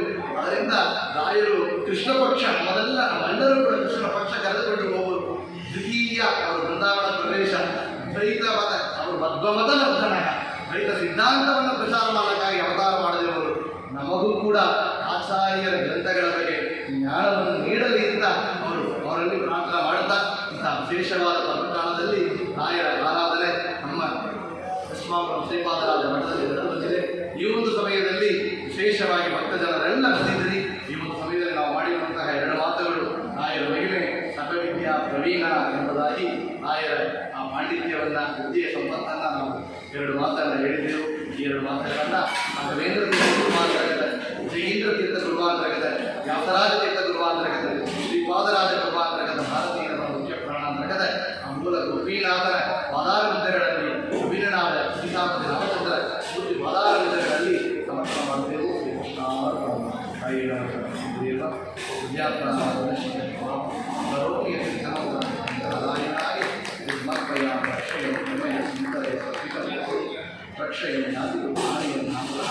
ಅಕ್ಷರೋ ಯೋಚನ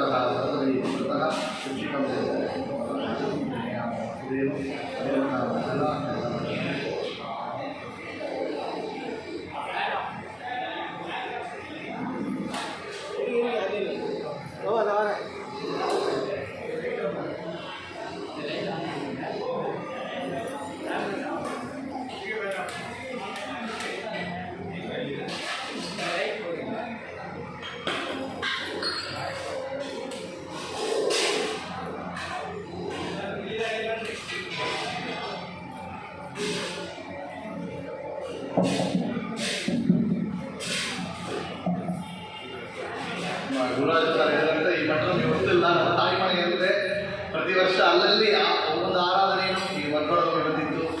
ಪುರಂದರದಾಸರ ಆರಾಧನೆ, ಹೋದ ವರ್ಷ ಪದ್ಮನಾಭತೀರ್ಥರ ಆರಾಧನೆ ಕರೀತಾ ಇದ್ದಾರೆ. ಅವರೆಲ್ಲರಿಗೂ ಕೂಡ ನಮ್ಮ ಪರವಾಗಿ ಧನ್ಯವಾದಗಳನ್ನು ಮಾಡಿಕೊಳ್ತಾ ಎಲ್ಲ ಭಕ್ತ ಜನರಿಗೂ ಕೂಡ ವಿಶೇಷವಾಗಿ ರಾಯರ ಅಂತ್ಯದಲ್ಲಿಯಾದ ಪರಮಾತ್ಮ ಆಯುಳ ಆರೋಗ್ಯ ಐಶ್ವರ್ಯಾದಿಗಳನ್ನು ಕೊಟ್ಟು ನಮ್ಮ ಮಕ್ಕಳಿಗೆಲ್ಲ ಸಕಾಲದಲ್ಲಿ ವಿಭಾಗವಾಗಿ ನಮ್ಮ ಧರ್ಮ ಮಾರ್ಗದಲ್ಲಿ ಇರಬೇಕು. ಸತ್ಸಂತಾನ ಬೇಡುವವರಿಗೆ ಸತ್ಸಂತಾನ ಭಾಗ್ಯ, ಹುಟ್ಟಿದ ಮಕ್ಕಳೆಲ್ಲ ನಮ್ಮ ಧರ್ಮ ಮಾರ್ಗದಲ್ಲಿರುವಂಥ ಮಕ್ಕಳಾಗಿ ಇರಲಿ ಎಂದು ಪ್ರಾರ್ಥನೆ ಮಾಡುತ್ತಾ ಎಲ್ಲರಿಗೂ ದೇಹ ಆರೋಗ್ಯ ಐಶ್ವರ್ಯಾದಿಗಳನ್ನು ಕೊಟ್ಟು ಜ್ಞಾನಭಕ್ತಿ ವೈರಾಗ್ಯವನ್ನು ಕೊಟ್ಟು ಇದೇ ರೀತಿಯಲ್ಲಿ ರಾಯರಿಗೆ ಸೇವೆ ಮಾಡುವಂಥ ಭಾಗ್ಯವನ್ನು ಭಗವಂತ ಕರುಣಿಸಲಿ ಅಂತ ಪ್ರಾರ್ಥನೆ ಮಾಡುತ್ತಾ ಈ ಒಂದು ಸಮರ್ಪಣೆಯನ್ನು ಮಾಡುತ್ತೇವೆ. ಜಯ ರಾಘವೇಂದ್ರಾಯ ಧರ್ಮರತಾಯ ವಿಕ್ರಮಂ ಕಲ್ಪವೃಕ್ಷಾಯ